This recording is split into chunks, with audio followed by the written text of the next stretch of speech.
Hey, what's up, everyone, and welcome to this sort of premiere episode of Resident Recap. Since Resident Roleplay is now officially on hiatus between story arcs, this is going to be a neat little in-between sort of thing in which we can have a little bit of a post-show and talk about the previous two story arcs. We could perhaps make this a regular thing, since we're going to be having hiatuses between story arcs, make it a regular thing where we talk about the previous arc each time. But this time, being the first time we do it after the first two arcs, we're going to talk about the first two. So we have some of the cast of Resident Roleplay in us in this voice chat right now, and we're just going to have a little bit of a discussion and talk about what happened these past couple arcs, possibly dish some secrets and things like that.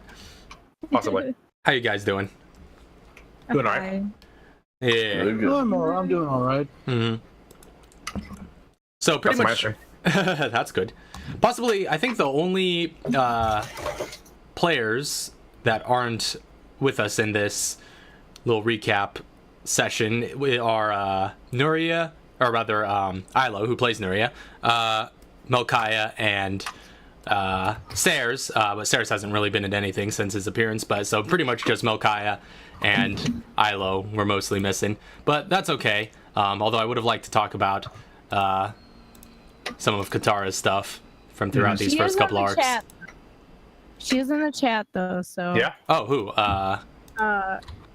Melkaya? Miriam. Or yeah, okay.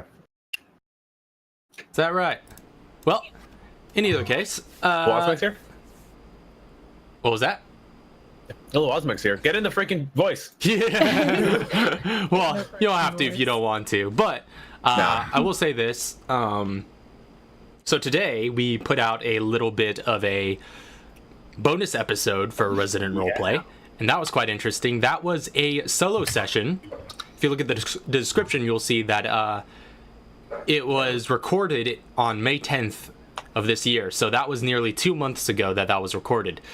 So that is basically a little solo session showing, or it wasn't really a solo session, I guess it was a duo session, showing what happened to Arklay and Kevin in Raccoon City prior to the finale of the arc. So yeah, that was quite an interesting little thing. That was, we do have lots of little solo sessions like that for the campaign, but that was really the only one, well, first of all, that involved multiple people, and thus was significant enough to record and make a whole upload out of. So that was a thing. But yeah, that's up on YouTube right now. Because it just came out today, we're probably not going to have the events of that open for discussion in this little post show, but that is a thing you can go and watch as of right now. And now if you go to the Resident Roleplay playlist, I actually positioned that video in the playlist where it lies chronologically in the series. So future viewers of the series can just like go through and it'll just be in the right place sequentially of when it happens. Nice. That's good. I'm glad it's released. I've been waiting on that for eternity. Dude, we know. 2 months, man. Tell 2 me months about since it. that happened. Like every single time, it's just like, I want to talk about it. Yeah. That's And one. we still can't talk about it. That's true. That's true. That kind of sucks. Not for another couple of days, but at least it's out in the open now. Yeah, that's one thing I guess I sort of learned from this whole experience so far is, Troy's not good at keeping secrets, Well, and he's good at keeping them. He's not good at telling people that he doesn't want to keep them. well, the fact that people knew there was a secret is, the level of sure. not good at keeping secrets here. But and I also learned that Ilo is really freaking good at keeping secrets. She didn't even like make a peep about Artemis for like a whole month. So that was the thing. I just think that it was the fact that we didn't know that was even in the play. That she was possibly doing art. That you were even having art made for it. Yeah, see, I suspected that, or I thought people might suspect it as much, at least, because, she did art for way less, than the stakes that are on this show. I mean, she illustrated a couple of Doc's characters in just, random little one-shots, so Yeah, so that was. I thought people might suspect as much, but yeah, she didn't actually make any mention of it, which made the reveal all the more satisfying. That's one of my favorite moments from that finale episode is when you guys see Artemis plop down on the screen. Yeah, like I thought it was just gonna be like some other creature that was basically Like the same thing. photo. Like another D&D creature or something that was similar looking, maybe that already had Artwork. yeah, like a transparent, square figure. But I was like, I wasn't ready for original monster art. Yeah, man. It makes me so happy that we got such an awesome original artwork for my first original monster that I've introduced into the series, because all of the other monsters you guys have fought, for those who don't know, are from the Resident Evil video games. Every single one of them. So, except for Artemis. Artemis was the first original creature in the campaign, so that was quite a huge milestone, and I'm so glad that it actually got to have original artwork for it. And I actually got to, my biggest thing was I wanted to surprise you, Lauren, and introduce some original artwork that you didn't make. No, it kind of sucks because now I know that that's an option, and I still can't even like do it. What's even better is that next original monster, we know who to ask. That's true. I've shown my hand. Yeah. Also, I see freaking Melkaya's in the Twitch chat, but also not in the call. So Yeah. all of our people are sort of here in text and in spirit, but yeah, I mean, you guys are completely welcome to join the chat, as in the voice chat, those of you who are cast members of the show at any point throughout this discussion, if you want to contribute in such a way, or if you're able to. So yeah, bear that in mind. So to get into the legit, actual, official discussion, what better place to start than at the beginning? I'm kind of looking at the previously tab of our Discord server. So the first episode has a lot of views on YouTube. I'm not sure if any of you have checked in on it lately. Nearly 900. Yeah. Wait, what? Yeah, Nearly 900 views. The first episode. Yeah, does anybody know what it's at right now, like at this moment? I can check really quick. Yeah, I can look. That's crazy. Yeah. I think it has more views than the first episode of the Deneth Chronicle. It does. It does. Whoa. Yeah. Whoa. What's Or up? the Deneth Chronicle has gone up since then, though. Oh yeah, the Deneth Chronicle has been getting some steady viewership. Yeah. But in terms of like, I think in terms of just like views over time, obviously because it just came out and it's already past it. It's doing a lot better. Yeah, Resident Roleplay has been quite a successful show. Hey, we got Ilo here. Hello. Look, I just want to quickly add something. Oh yeah. So I had Artemis uploaded to my DeviantArt for a while. Like when I finished it, I uploaded it. Oh. And A leak. Lauren, That's what it about was. 2 weeks ago, visited my DeviantArt because I didn't know anyone here knew it. But he didn't see Artemis. Oh, I really? did. He may have, but didn't know what it was. Exactly. I freaked out as soon as I saw him visit my profile, and I just deleted it straight away. Yeah, because I jumped out there and I was looking through some of her stuff and I was like I went through her gallery and I was like, oh, she doesn't have too much that I haven't already seen or like she hasn't talked about already. So yeah, and I left, and then she started freaking out and be like, "You're on my DeviantArt. What'd you see?" I was like, "What?" Oh. That's funny. Yeah, but thank you very much, Ilo, again for that artwork. That turned out so incredible. I thought that thing was terrifying. I had to use it in the thumbnail.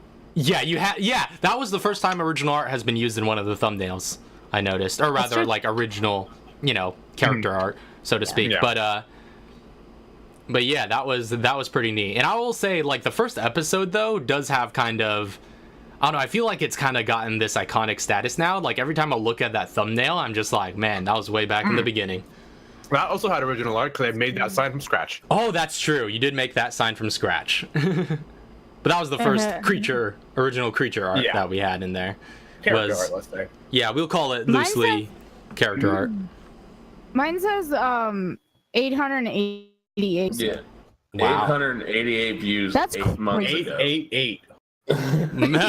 Jackpot or something. Well, as long as it's not 666, we'll be fine. 611 for the very first episode. 611. I thought Of the Chronicle. Of I thought Edenith. it already hit 700, but I guess it didn't. Yeah, that's still doing pretty good. Still getting seen. For those who don't know, the Edenith Chronicle is our big Minecraft machinima web series. It was a little bit of like a fantasy epic sort of thing, and we spent way longer working on that than Resident Roleplay. But yeah, I'd recommend seeing it if you haven't already. All 12 episodes are on YouTube.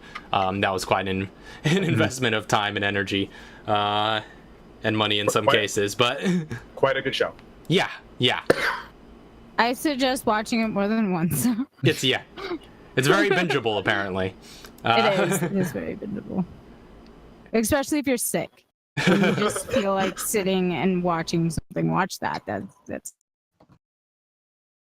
But yeah, so going back to episode 1 of Resident Roleplay, or just the first story arc in general. First story arc was relatively short. It was just this little opening sequence essentially. It was 5 episodes. 5. Yeah, it was going to be 6 episodes, but we combined the last 2 into one in order to have that big epic finale.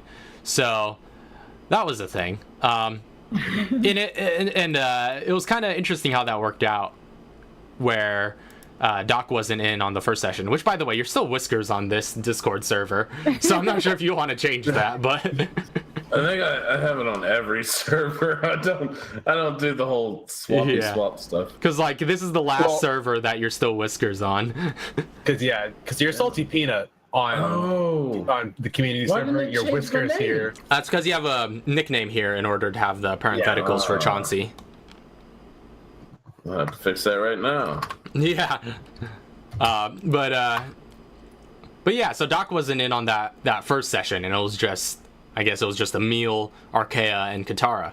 And for those who don't know, Resident Roleplay, I think we've talked about this publicly a few times, was originally just supposed to be like a 2-player party. It was just supposed to be a thing for Lauren and Lisa. And and so Melchiah and Doc were actually really last minute additions. I think they both basically signed on 1 week out from the first episode. And so that definitely changed things, but I think it was well worth it because that has made the show so much more interesting, I think, and having that variety of characters. Actually, that was interesting because me and Melchiah were playing Resident Evil 5, and I was like, hey, they knew you guys already, and they were like, and I said, well, we're going to be doing this Resident Roleplay thing, and he's like, well, can I join? And I'm like, well, you got to talk to Rap. I'm not in charge of that. But I don't see why he'd have a problem with that. No, yeah, and that's been super awesome to have him. I don't know why it's because like I guess you're like our mutual friend connection. Like because like like Lauren and I knew you. Lauren and I knew Doc, and then you knew Melchiah, and you ringed Melchiah in. Pretty much what happened was, I've met so many wonderful, awesome, amazing people through you and Lauren. But and then I brought my side, and we just kind of all formed a big. I mean, that's how groups happen, from what I understand. That's pretty much the origin story of every RPG group. Is people just like there's a group of people who are all kind of loosely or strongly connected. Some of them bring in some of their friends, others bring in their friends. All of a sudden, everybody's made new friends, and I think that's definitely the case here because. Melchiah is great, and we love having him around. And absolutely. Yeah. So yeah, that was a huge surprise having those 2 additional players in for the start of this campaign. And of course, since then, it's actually worked out well because the main party is just a party of 4, and that's basically that's the baseline party for measuring like challenge ratings against. So it makes it certainly a lot easier to design for.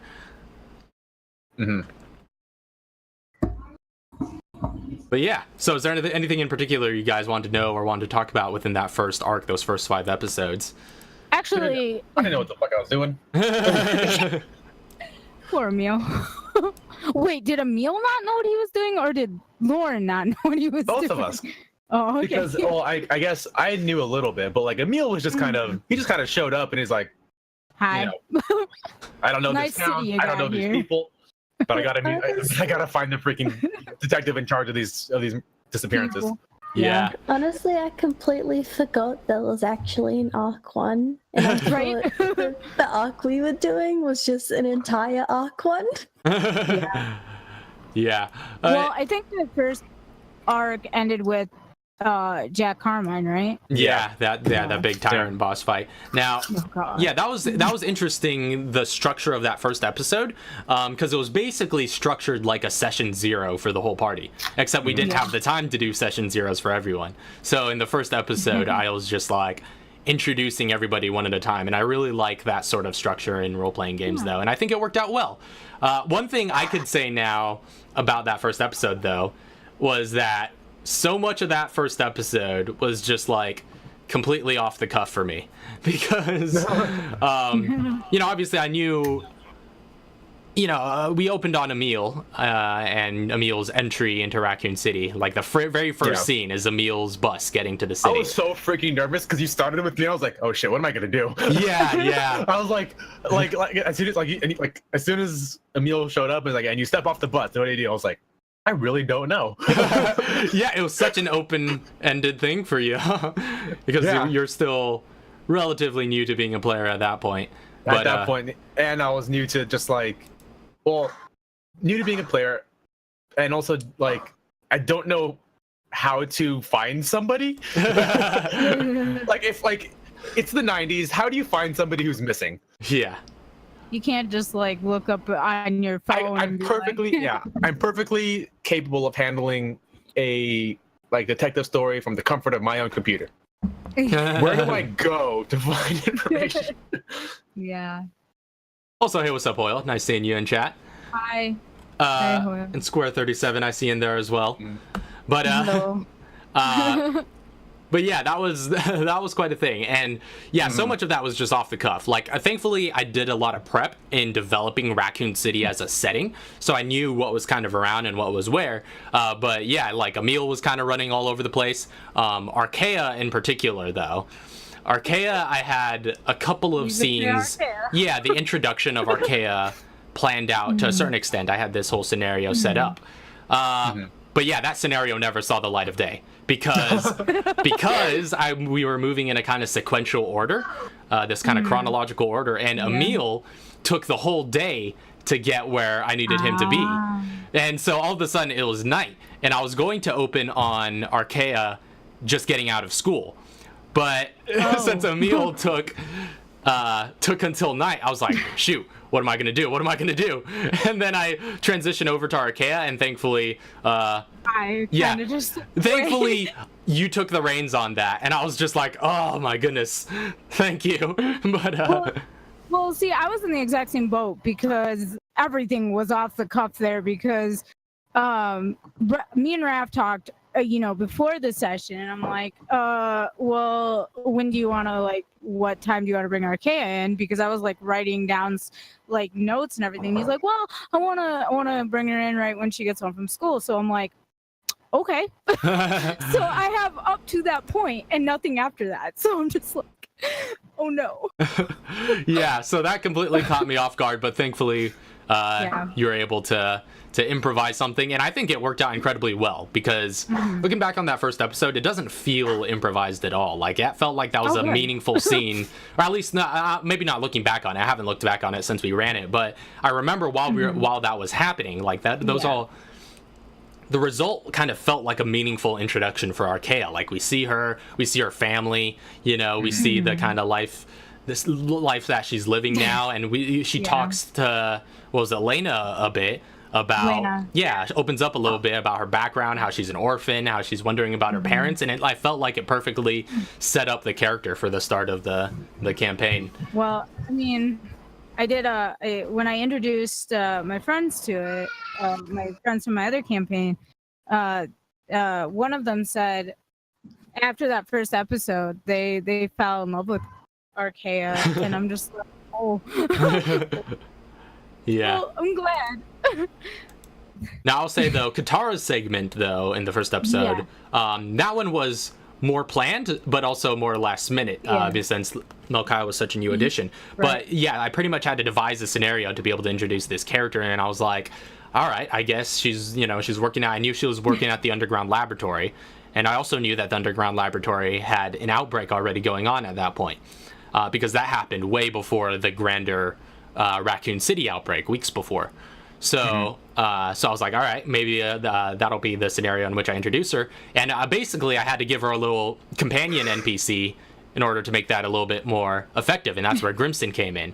Another thing that didn't get used, though, and I guess I could talk about this now, is that in Arkaya's introduction, when it would have started with her getting like picked up from school, just sort of waiting by the curb, waiting to get picked up.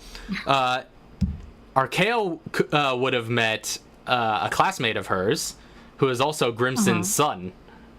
Oh shit! Oh Lord! That would have been amazing. Yeah, because that was supposed to be the connection point when I introduced Grimson. It's like it's not out of nowhere. You'd meet first this chubby little elementary school kid talking about his his dad who works with Umbrella, and then you would meet Grimson. It's like, oh shoot, this is the guy, and that was supposed to be a bit of foreshadowing, but you guys never met the chubby kid.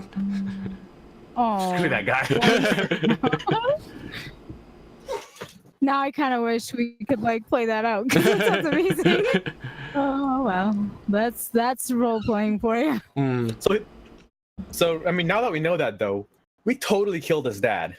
Yeah, you guys totally killed a parent.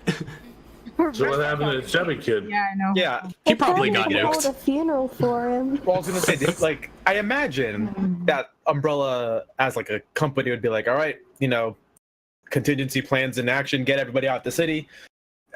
Hopefully. That's true. He knew way in advance that the outbreak was going to happen. Yeah. So it's possible he got his family out of there. So and then we're jumping ahead like a matter of years after this hiatus, and then probably going to be moving. The timeline's probably going to be. You're probably going to be moving a lot faster, like from here on out. Yeah. So there may be like little kid Grimson vengeance 20 years from now. Yeah. Freaking foreshadowing of the super Foreshadowing, villain face. Some pimply kid walks up to Back to one's Chauncey. health. Yes, they are, Hoyle. Yes. Like some pimply kid walks up to Chauncey and just like, you killed my dad. That would be a mistake on his part. So see the thing, I feel like the appropriate response if that ever happens is Chauncey's just gonna be like, I mean, I've probably killed a lot of dads. Which one are you? Probably killed a lot of people's fathers. Yeah, especially after you cleaned house with those thugs. What's your dad's name? Tyrone? You think about all those dads probably weren't very effective dads. That's true. Those dads are long. I was doing them a favor. Some crack baby's gonna come after you later. Give you a high five. I'm gonna just start Like cutting everybody's throat that's on the street corner. Looks like the characters are just kind of like they're at some kind of place, they're chilling, and then for some reason every night either some of their stuff gets stolen or like I don't know, there's like pranks being done, and it's just little kid Grimson trying to like get back at them but not knowing how, so he just pranks them in their sleep. Yeah. I'll teach him how to fly like Does he he's have a my name? red falcon. The kid? Yeah. Grimson Jr. I'll have to look it up. I'm sure it's in my notes somewhere. Let me look at the first episode's notes. I'll get back to you on that though, if you guys want to talk about something else. Okay. Speaking of, I wanna say this once again that the way it is now, I think, was all started in a. Oh, you're breaking Love up. the long speech of broken up. Oh, am I? chatter. Yeah, like as soon as she tries to speak, the like Discord's like, hey, stop it there. It's like she gets so undertoned, like, all right, this is serious. Okay, we're gonna cut her out. This is too serious. Cut her out. Like, cut her out. It always waits for the most important words too. It's just like, and it's like all the articles and all of like the small words get through, and then it just all the nouns and verbs get eaten. Yeah, like reverse context clues. So sad now. All right. Am I good? Is it not breaking me up anymore? Hopefully. There's only one. Hopefully. Okay. Go for broken. There's only one way to find out. Okay, so I just want to say that I think the way Resident Roleplay has come about in the context that it is now is to be thanked by one private message. And it's the funniest in the world. I can't tell whether she's taking breaks of seriousness or if it's cutting out. Well, Just dramatic pauses. I think we got the gist though. And Yeah. you know which private message you're talking about too. Well, between you and Raph. Yeah, it was so random too. Like, it just came out of nowhere for me. Out of nowhere. I was just like, hey, do you like to write? Yeah. Which, well, first of all, the reason like I responded to you was because I'd made a note in my head that if anybody ever asks me that, it has to be some sort of destiny, because you're asking me about writing. Boy, do I have something to say. So the kid's name was Charlie Grimson. Charlie. What an asshole. I only like one Charles. Chauncey. Wait, Grimson was his last name? Yeah, that was Grimson's son. Yeah. What was Grimson's first name? Did we ever learn that? I don't know if you guys have Isn't it James Grimson? Yeah, it was James, so I must have mentioned it at some point. Wait, Yeah. so are their nicknames their first, their nick, like, Oh, are no, I their think Grimson nicknames is their the last last names? Because now I'm just imagining Moonlight being Moonlight's last name. Well, that's the I think thing, they were, actually, like, because, code like, names. yeah, they had code names. Grimson, you guys knew his real name because Katara, through Katara. yeah, because Katara knew him kind of a little bit more personally, or at least knew him for longer. So yeah, you just sort of knew him by name, but he would have had a code name that was actually his code name was just Grim, but Grim. yeah, The Grim Crimson. yep. So his real name was like the son of his code name? Basically, or he's the son of his code name. But yeah, I'm so confused. because the USS operatives in Resident Evil lore generally go by code names. You got guys like Hunk and all the others. I forgot that pilot's name from that picks up Hunk in Raccoon City. Good old Grimson, says Mel. Yeah, Lisa's being assimilated by the Reapers, exactly. I am. It's okay. So like Chauncey's name would be like Slit Some Throat. His nickname would be Mullet. We're gonna go with Chansey, the armored Pokemon. Yes. Probably my favorite art of Chauncey. Wasn't Pokemon just getting like popular in the late 90s? Well, maybe no. I I don't don't know what was getting popular, but I know that it was around in the 90s. Yeah, I know would that say it was later. I think it got popular in the early 2000s. Also, I love Probably. Hoyle's idea of chubby little Charlie Grimson going through an 80s training montage to be able to fight you guys. Like what I love even more of that thought than that thought is the idea that by the time he's done with all that training, he just walks up to you guys like, "Ah, you killed my father, prepare to die," and then just gets like one punched into the ground. Well, like no, even worse. He walks out those and he's like, prepare to die, and then Demille just shoots him with a trank. Or he just like goes to run to punch him and trips. Oh. No, let's give him a little bit more credit than that. He's probably going to be, after 80s training montage, he's probably going to be a little capable. He'll be able to get to you guys. He just won't be able to do anything to you. Always has a beating of the meat in a freezer Oh. I know I worded it wrong, but it came out that so was like smooth. But yeah, always pound the meat in the freezer, and you will be infinitely stronger. 80s montage logic. Yeah. We also need some Eye of the Tiger music. Yep. So he lives in Philadelphia then? Yeah. Little Charlie Grimson got relocated to Philadelphia. Aww. Now you guys are feeding me ideas, though. I'm telling you, he's gonna come back. All right, let's He's gonna drop. be my neighbor. Yeah, let's drop that topic. I'm getting too many ideas. Okay, so quick fact check. February 27th, 1996. Pokemon. Okay. All right. Pokemon. Okay. Oh, so that's it's been around. yeah. That's another Years. thing. Well, actually, we'll get to that in a sec when we're talking about the Okay. gangs of Raccoon. But yeah. So there was that was the first story arc. I will say I can reveal this now, although it's not that big of a deal because pretty much everybody guessed it. The safe in the Arklay Cabin did have a Magnum.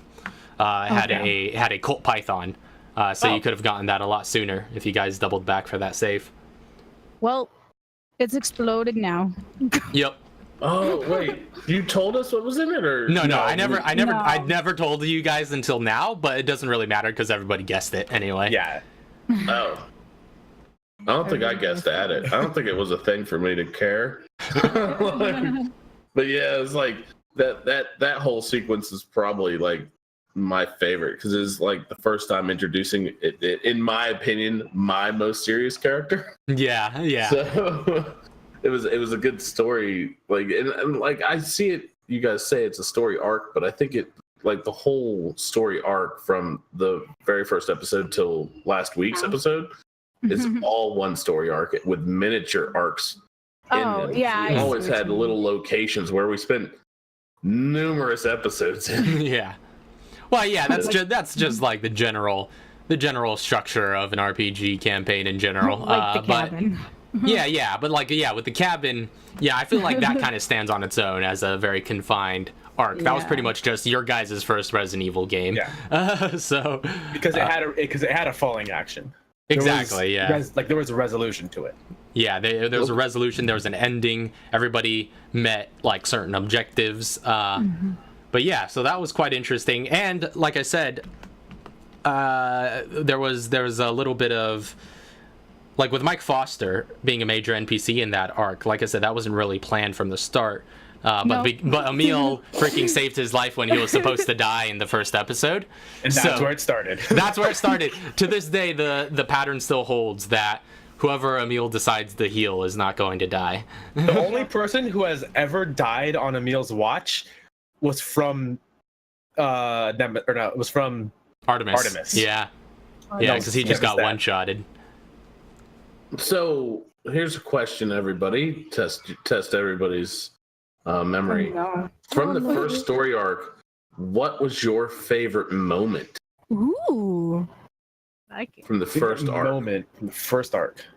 Most memorable to you, something it could be your character doing or of anybody's character doing. I kind of want to know what everybody remembers. The only thing I remember is when you guys almost got completely annihilated by the dogs. Yeah. You mean the first 10 minutes? And I wasn't a part of that. That's why. yeah, if Chauncey was there, that would have been a different story or there. We would have all died for sure. Because I wouldn't have gave up. I wanted that experience. Honestly, some of my favorite stuff from the first arc was all the character introductions, particularly the second episode when the entire party is together for the first time.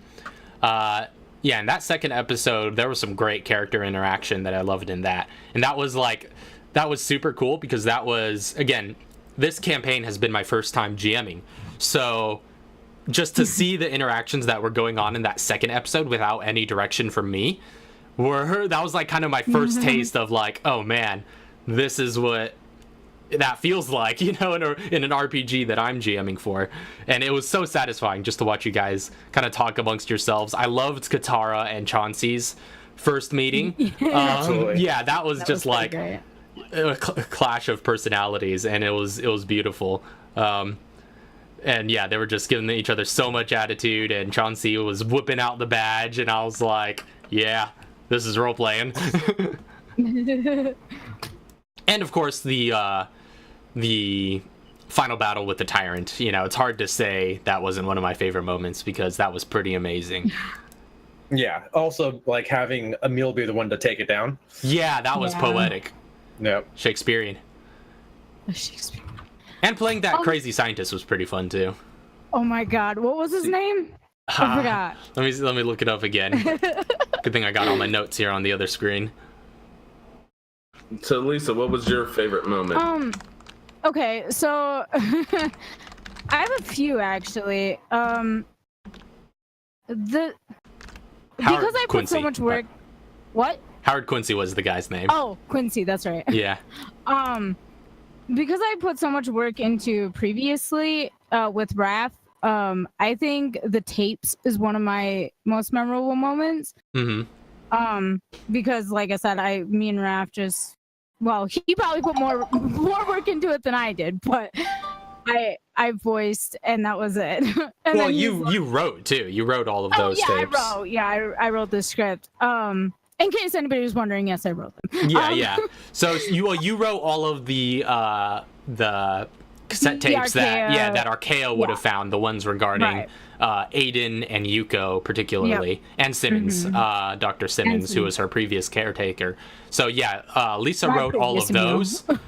And that kind of planted the seed for expanding audio logs into being a thing for the campaign in general. So I wrote, So I wrote pretty much all of the other tapes that you guys found or recordings, such as the university shooting, such as the Grimson's voicemail for Katara, and things like that. And yeah, there's probably plenty more to come because those are fun to work on. I will say the university shooting audio log was probably like one of my crowning achievements of sound editing. You're talking about the Aiden reveal, right? Yeah, the Aiden reveal. Yeah, that was pretty sweet. Yeah, like there is so many sound details in that, and so much work went into the editing process to be able to make essentially just this little audio short story, you know, to reveal this huge character reveal. Yeah. The best part is that you played all the characters. Yeah. Yeah, I did. Yeah. But you know, I only heard my part and Raph's part because he we did it in a call together, but like I had no idea how they were gonna turn out. Yeah. I mean, I figured Raph's capable, he knows what he's doing, but I was really excited when I got to hear them all put together, and so good job, Raph. Were they all played? Is that the question? That is a good question. That is a good question. I don't even know. Well, let me see. I kept a log of it here. Let me check in on that. Log distribution. I think my favorite tape, though, out of all of them, was the one you guys found in the underground lab, with the one where Yuko gets thrown through the glass window. Yeah. Yeah, that was one of my favorites. That one was kind of heavily edited too, because I kind of went with something a little different than what it originally was, just for verisimilitude. But yeah, I think I like the way it turned out as well. Yeah. So to answer your question, no, not all of the audio logs were played. Oh, that's probably something we could do right now. We could reveal those. Might as well. Yay! Okay. Yeah, we could just go ahead and play those. Actually, the question is, how am I going to do that? Because, well, I guess I could just play it for the stream, and then I was gonna say, just release it on like Twitter or something. That's true. I could do that. But it'd be cool to have the reveal here on the stream. Oh, absolutely. But yeah. Do both. Yeah. So Can you put it in a Google Drive? I mean, I'll figure something out. But yeah. So, and this actually we'll talk about. We'll get into that when we get to the next arc. But I know which one hasn't. I think according to my notes, there was one that Arklay had on her that didn't get played. Although I'm not sure if that's the case. I could have swore you played all of them that were on her. I was pretty sure I played all of them too, but I don't know. No, yeah, I'm pretty sure that one would have been played, but Which by one the way, was it, Raph? it says Yuko number 4. 4. That one was played, and she didn't have that. They found that in the lab underground. She wasn't even with them when they found that. In the underground lab. You say Wait, we the found underground one? lab, but which We weren't one? Yeah. I'm talking about the one where Allie, the university. Oh. No, because at University Yuko 5 was the only one that was there. So. No, I'm pretty sure that we found the one where Simmons made his debut in it. No, that Are you wouldn't have been sure? that. Because Yeah. I'm pretty sure I remember. I don't know any of these. Yeah. So, but yeah. So there were a couple, either one that wasn't played. Yeah. But in either case, I suppose we could go through and probably play those now since we're talking about him. So let me play Yuko 4 first, just in case that, just to see if that was one that wasn't played. And then I'll reveal the other one. Yeah. So I'm just gonna quiet down for a moment. Okay. Yeah. All right, here we go. My head is spinning, and my world is being turned. Oh wait, hold on. That's not the right one. That is Aiden spot 4. All right, yeah, this is the right one. All right, so yeah, here's Yuko 4. Tonight was different, but also one of the best nights of my life. I felt the baby kick. Feeling the baby kick only proved to me that it was alive in there. I placed my hand on my stomach to see if it did it again. And it did. This afternoon I learned that the baby is a girl. When I heard that, I smiled softly to myself for a short time, thinking about who she could be. I pictured all the cute things like her and her father and how we would love her and how we could be a family. I was ripped from this fantasy rather quickly, though, knowing that would never happen as long as Umbrella was around. My little Arklay was never going to know her father, and it broke my heart as I thought about it. By the way, I named her Arklay. Yeah. So let me give you guys a sec to catch up with the delay. Yeah, there we go. There we go. All right. Yeah, okay, I was thinking a different one. Yeah, so I that was totally thinking a different one.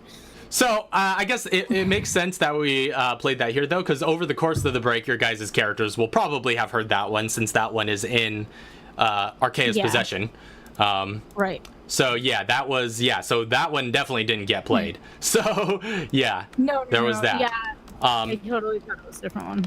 And there's one that is I guess now missing forever, because we're going to talk about that in the next arc. So after your party escaped from the Arklay Cabin, you guys returned to Raccoon City just in time for the massive outbreak, and that is the second story arc, the Raccoon City incident. So that one had quite a nice little opening, I thought, for this arc. It was just like this nice, chill little kind of hub exploring session, as opposed to the big bombastic ending of the previous one. And I will say that that episode 6, when you guys first get back into Raccoon City, had some, in my opinion, some of the most, I don't know, not necessarily memorable, but some of the best story, I guess, role-playing moments from Chauncey, I think, in the early parts of the show. Because, like, there was a lot of points of decision I'd set up for him in there, and I thought it was interesting to see that all played out. Yeah, I think I did a pretty decent job. I mean, yeah, that stuff at, like, the hospital with, the coroner and stuff, and, figuring out what he was going to say about, all that stuff where he was doing police stuff was pretty dang good. Yeah, that was really cool. And Emil was just kind of hanging back and just following him. Mm-hmm. See, I felt like I was getting more into my character, since like I was gonna say my favorite moments of the first arc. Oh yeah. Building into my character was like when we were trying to figure out the puzzle of the socket and to get the bridges to go across in the bottom. Yeah. And then we just ended up jumping it. Like we struggled so hard, and Chauncey could just jump it. And then like the whole blasting that scientist in the ass blind, those are like highlights of Chauncey. So I was finally getting into that groove of his character as we rolled into the beginning of the next story arc, and I felt like I could take the reins and control him well at that point. And that's why I think, you know, actually taking him serious after all that shenanigans, it panned out better for his character build in the beginning, and then I get to just play the character from here on out. Yeah. I thought that turned out really well. Melchiah mentioned something in the chat, and that actually reminds me of another favorite moment from the first arc. He said he rolled a nat 1 on attempting to not be intimidated by Chauncey. I don't remember that in particular, but there is a very special moment in the first episode. Probably the single most important role in the series so far was in the first episode when Mike Foster brought the party to the pharmacy, and he was asking Katara some questions if Umbrella had any interest in the Arklay Mountains.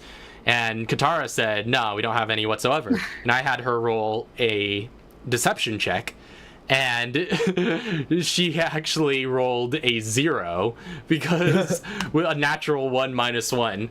So, and that was just like, that was probably, like, I loved that so much because A, it was hilarious to see a 0 rolled, and B, It's always funny.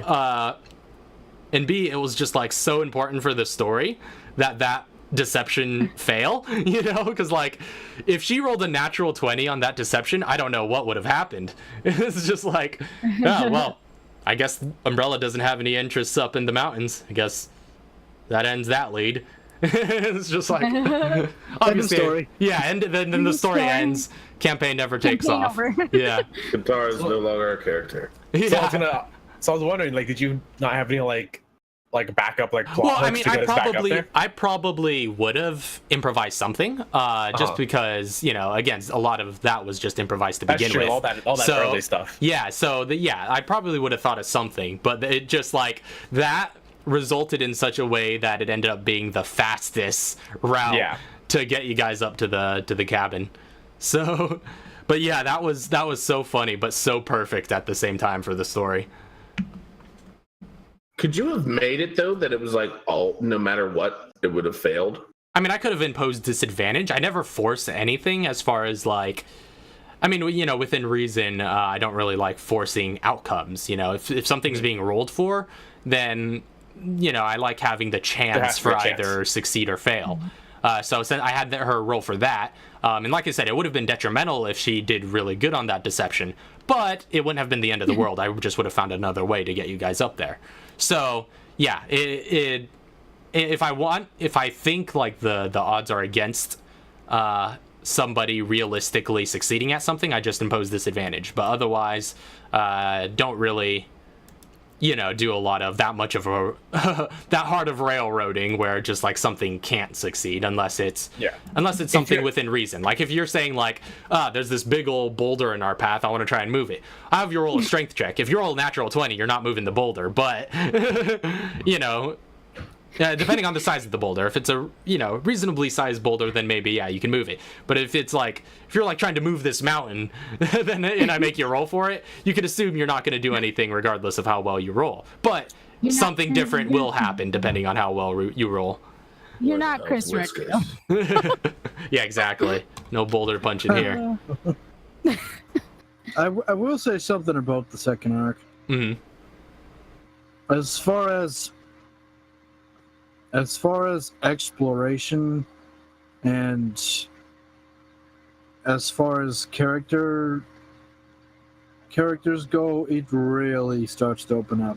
Yeah, no kidding. I feel like there is, again, I love and I still remember all of the role play from the first arc, but the second arc is when the story, I feel like, starts getting good. Like that's the point when you're like watching a show and you're like, it started off kind of rocky, and then you get to a certain point, it's just like, oh man, now it's just regularly good. I feel like we hit that stride in the second arc big time, and there was just so much heavy role playing and so many incredible beats. There is one in particular that I just still want to say is probably my personal favorite role play moment in the series. But we can't talk about it here tonight because it's still secret from half the party. But it was between Emil and Katara. yeah, that was just such a gripping moment. Like I When didn't can even I talk about it? when it becomes get out of relevant. Can I talk about it? You I can wanna talk. about You it. can talk about it when Emil talks about it to everyone else. I mean, you can still reveal that stuff. I mean, but like, you know, there's nothing stopping. There's nothing stopping from Emil from saying. Well, I guess there's a lot stopping Emil from saying stuff. But like, you know what I mean? If you want, you could reveal it as Emil. I just don't want it revealed to them by Lauren. Is what I'm saying. So yeah, if Emil decides to talk about it, then you can talk about it. But until then, One of my god moments is from something I can't mention because it's from the private episode with Nuria. oh, But which one? The first one or the Jesus. second one? The second one. Okay. And that's actually, I think.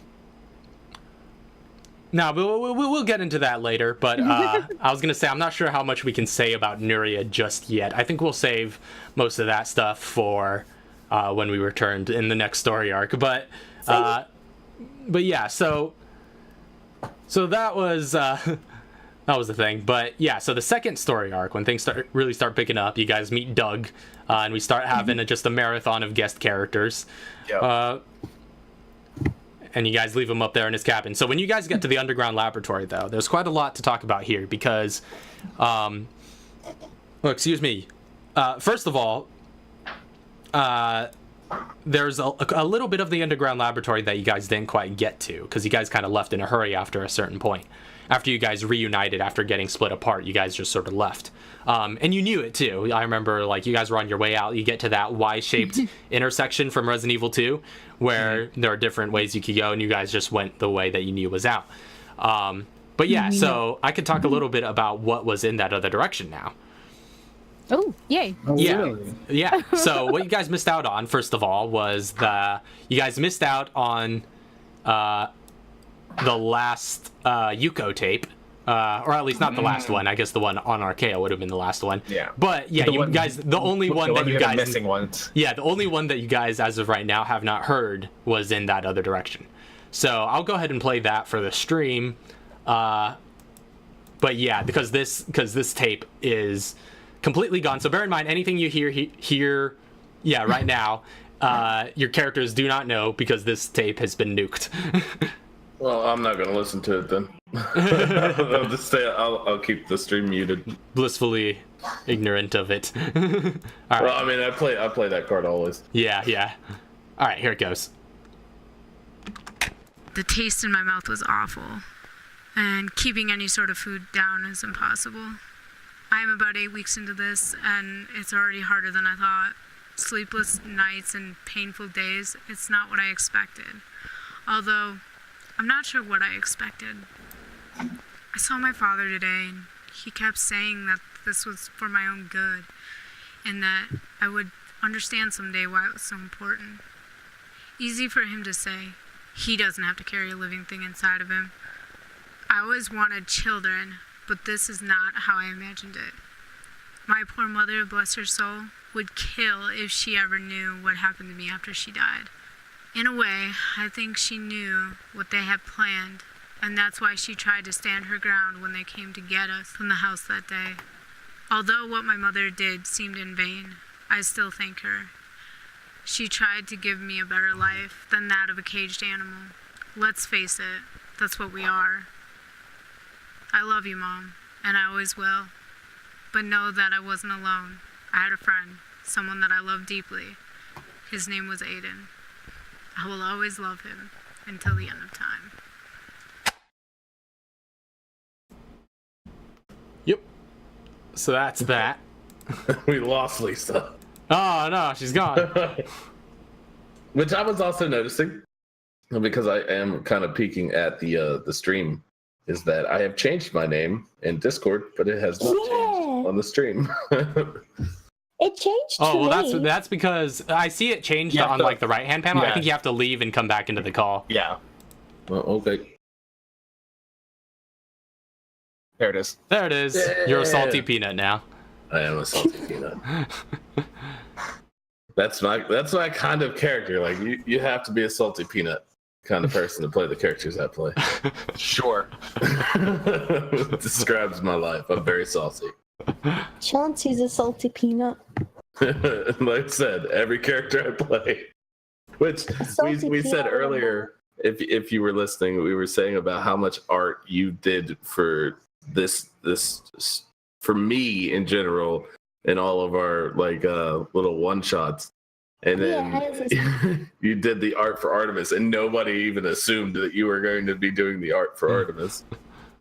Nobody batted an eye. It was so great. And I'm still sad though that Ark never got his art done. Oh yeah, that was that was your one-shot character from the D&D one-shot that we ran in between Resident Roleplay episodes, which is up on our YouTube channel. Yeah, that guy was a nut job. The only one I didn't get. Wait, did you ask for that? No, well, there's your problem. Gonna give her a little bit of a break. all the bird characters she has designed for me lately. Yeah. So yeah, that was the final Yuko log, and the I guess the only one that your characters haven't heard. So, and we'll never hear now. You just like perma delete it too? Well, I'm not going to delete it off my hard drive, but it's in world. There's no other way to hear it now.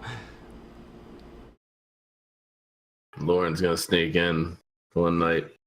Listen to it. What am I doing? Did you listen to it? What happened? I said, did you listen to it? Yeah, did you listen? Oh, come on then. I guess I'm the only one. I'll never know. Yeah, well, I mean, because like I said, you guys can hear it, but your characters will never know. But thankfully, that wasn't too vital of one. It was just sort of, childbearing stuff. So yeah. Anyway, but yeah, that was one of the things you guys missed down that other path that you didn't go to in the underground laboratory. Another thing you guys missed, which you could have possibly gotten, although it was a little bit complicated. So, and obviously you missed some basic supplies, some chemicals, some herbs, stuff like that, being that it was a laboratory. But yeah, there was also the possibility, though it would have taken a little bit of ingenuity there was a possibility of getting an upgraded grenade launcher for Katara in there. Oh man. So yeah. Do you hear that, Malkaya? Yeah. There was a pump action grenade launcher down that other path that you guys could have gotten, but it wasn't in plain sight. It wasn't very obvious, so there was a chance you guys could have missed it even if you went there. But yeah, it was there. I see him just blowing up in chat. So, is this the underground lab where Chauncey got his ass beat by a worm? Yeah, that underground lab. So, like, I'm curious, and it doesn't need to be a thing, but how much experience would have been given out had we killed that thing, or I killed that thing? I don't know if I'm at liberty to say. Okay, I just didn't know if there was a stat card. There is, obviously. That we were allowed to see.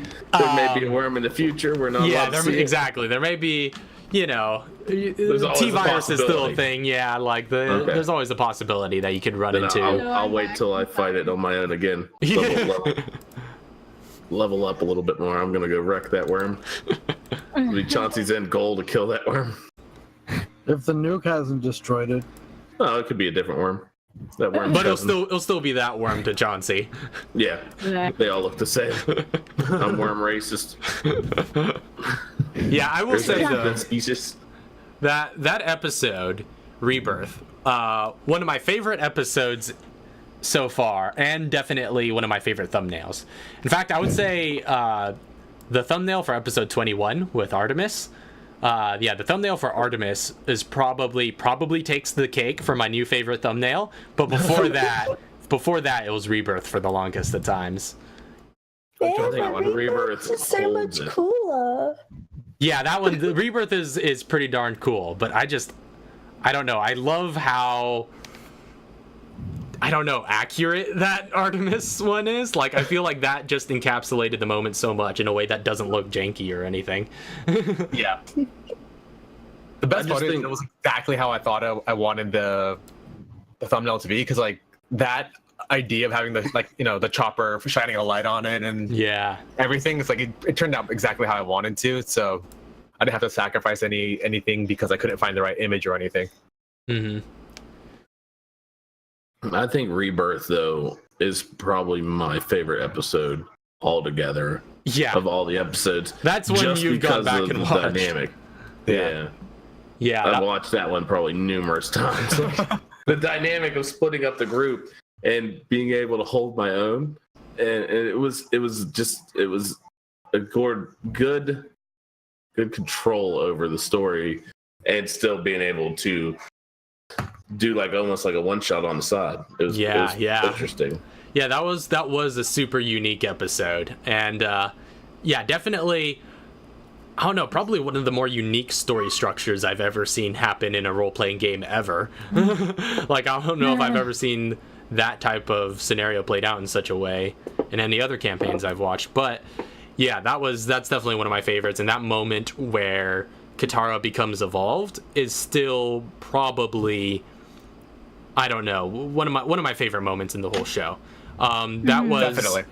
And yeah, particularly that monologue that I gave to describe that whole thing, that was probably that one moment right there, that one moment where Katara was going to become evolved, because that was a long time coming. I could say this kind of retroactively now, but Katara had multi-classed a while back. She had her first level and evolved already, but we couldn't reveal it until the narrative came to a point where we could finally say that she was evolved. We could finally, she finally gets infected. So we're pretty much building to that for a while, and there's a lot of private conversations between me and Melchiah leading up to that. Yeah, that's his favorite scene as well. I see in the chat, Mel's.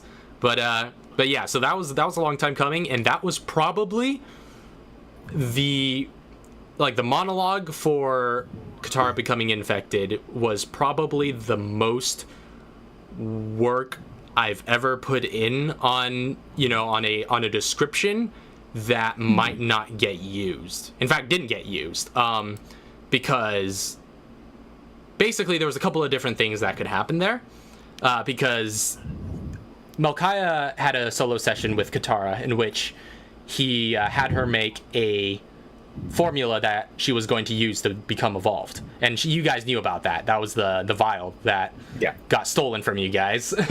but yeah, that vial of that formula, which was the result of several failed rolls, and resulted in some sort of jank kind of gray colored formula, that you guys had that. And I was kind of given Melchiah's option, saying like, all right, that is an option for you to become evolved now. But he was kind of scared of the jank, so he wanted to make something more refined. So everyone's scared of the jank. Yeah, everyone's scared of the jank. So yeah, that's what you guys made in that laboratory with Emil's help. I guess Emil was the missing ingredient, who had like this stroke of natural 20 genius. Like, strokes of genius are what happens when you roll natural 20s on an intelligence check like you did. Yep. Yeah, and you just cracked the code and made like this just raw, essentially T-virus formula. So that was what Katara used instead. But there were two equally lengthy and equally elaborate monologues prepared to describe the transformation process, depending on which formula she used. So do we got to know what happens in those ones? I was considering for a while revealing the other monologue on the stream, just because I put so much work into it. But I don't think I am at liberty to do that yet.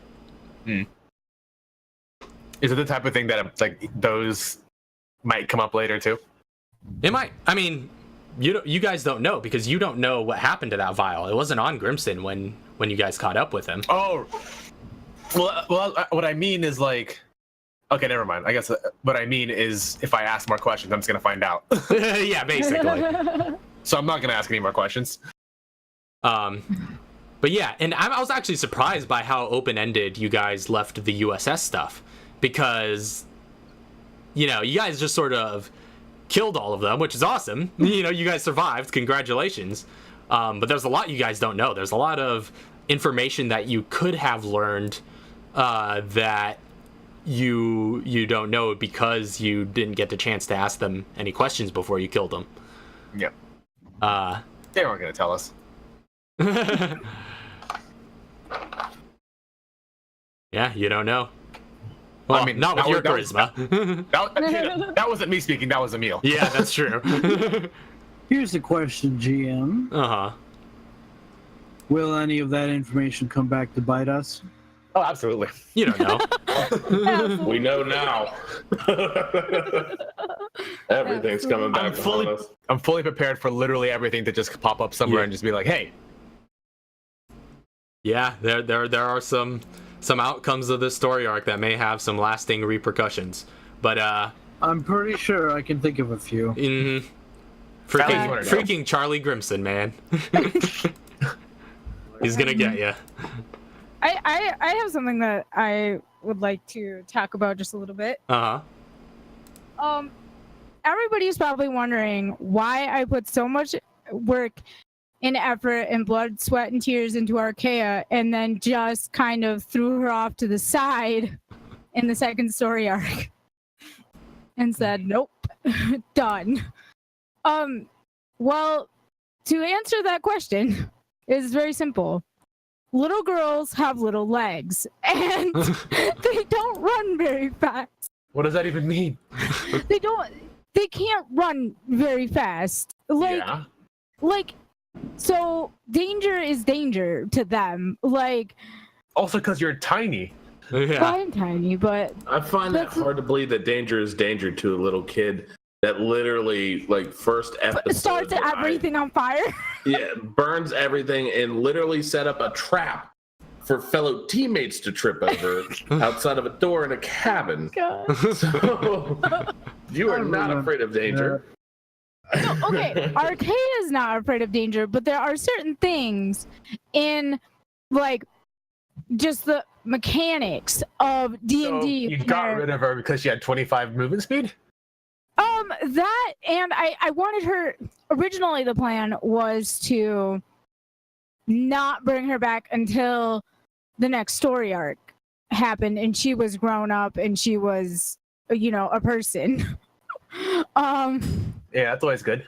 But then me and Raph talked and I'm like, I need to bring her back. She's my heart and soul. Well, I need her. it was always kind of my plan to bring her back at the end of this arc. So yeah, it pretty much worked out that way in the end. Yeah. But yeah, that was an interesting little thing. Although there are some trade-offs though that you kind of miss with jumping straight to older Arklay. Yeah, because she had less movement speed than normal adult, but she also couldn't be grappled by zombies and things like that. True. I didn't think about that. We never really used that. No, she couldn't. They could only grapple medium creatures. We kept forgetting about that. Yeah, but you guys, I remembered it a couple of times, but yeah, we did forget about it often. That's why that was one of the things I was saying in the that there was a combat encounter in the underground laboratory where she got her movement stopped by getting grappled by a zombie from an opportunity attack. But that shouldn't have been able to happen because she couldn't get grappled. Tiny. Yeah, because she was a small creature. But yeah, that was the thing that was something that was taken straight out of the Resident Evil games. Sweet. Was that if you look in Resident Evil 2, Sherry. Sherry couldn't get grappled by zombies. The only thing they did against her was acid attacks, the vomit. And so that was the idea, was that zombies were only able to vomit on Arklay. Beautiful. Yeah. Well, it's good for you though, because it doesn't do nearly as much damage. And doesn't have as much a chance of hitting either. So, basically, I got with Raph and I'm like, well, Raph, I really need to send Arklay away too. Literally, the words I used was grow up. I need her to grow up. But then I like Raph said, he wanted to bring her back, and I'm like, Raph, I can't do this anymore. I need my Arklay back. So so it sounds almost like you accidentally made an NPC and you're like, well, shoot. Pretty much. Funny story about Allie I think I can say this now because it never came to be. Allie had quite the like switch in backstories. I think that Ref knows what I'm talking about. I think so, yeah. We talked about Allie when I first made her, and she was completely different than the Allie you see now.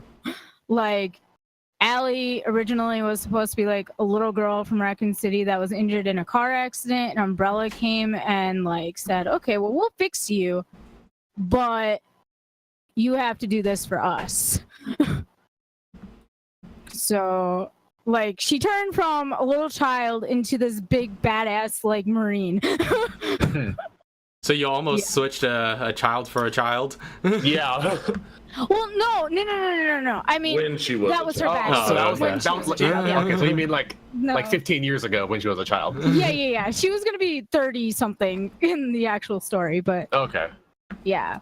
But yeah, so she went from a small like child being like tragic, like, I mean, her backstory was still tragic, but like tragic backstory to a badass Marine with a tragic backstory.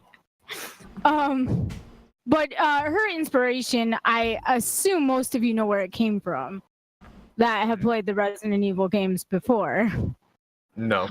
I literally stole Billy's backstory. Oh, yeah. Literally. Just said, okay, Billy's gonna be my inspiration here. Because I don't know. A little bit, except without all the infection elements and things like that. Well, yeah. Well, what I mean, it was like they infiltrated a camp, everybody was killed, she was the only survivor. Kind of thing. Sorta. Yeah, I guess kind of similar to Billy's. Yeah, she because wasn't like framed for killing 23 people, but yeah. But I mean, Chelsea was designed off of a picture. That is true. That is true. Hey, that's good. If you can do that, that's great. Yeah, that was a great pitch for a character before the campaign started, where like Doc just sort of pointed. There's that famous photo of all of the STARS members from the games, and he just sort of pointed out one of the guys, and he's like, "That's me." Oh, that's awesome. That dude right there. That's me. That guy. You never see him in the game, I'm sure. That guy. He dies in the first like 2 seconds of the very first game. Like, didn't know that. I also want to point out that I don't think any of the players know this. Raph knows this. It's not spoiler. Don't worry. It's not spoiler. Actually, Arklay wasn't even supposed to be a thing. Yuko was supposed to be my playable character. Yeah, Yuko was originally going to be your character. Yep.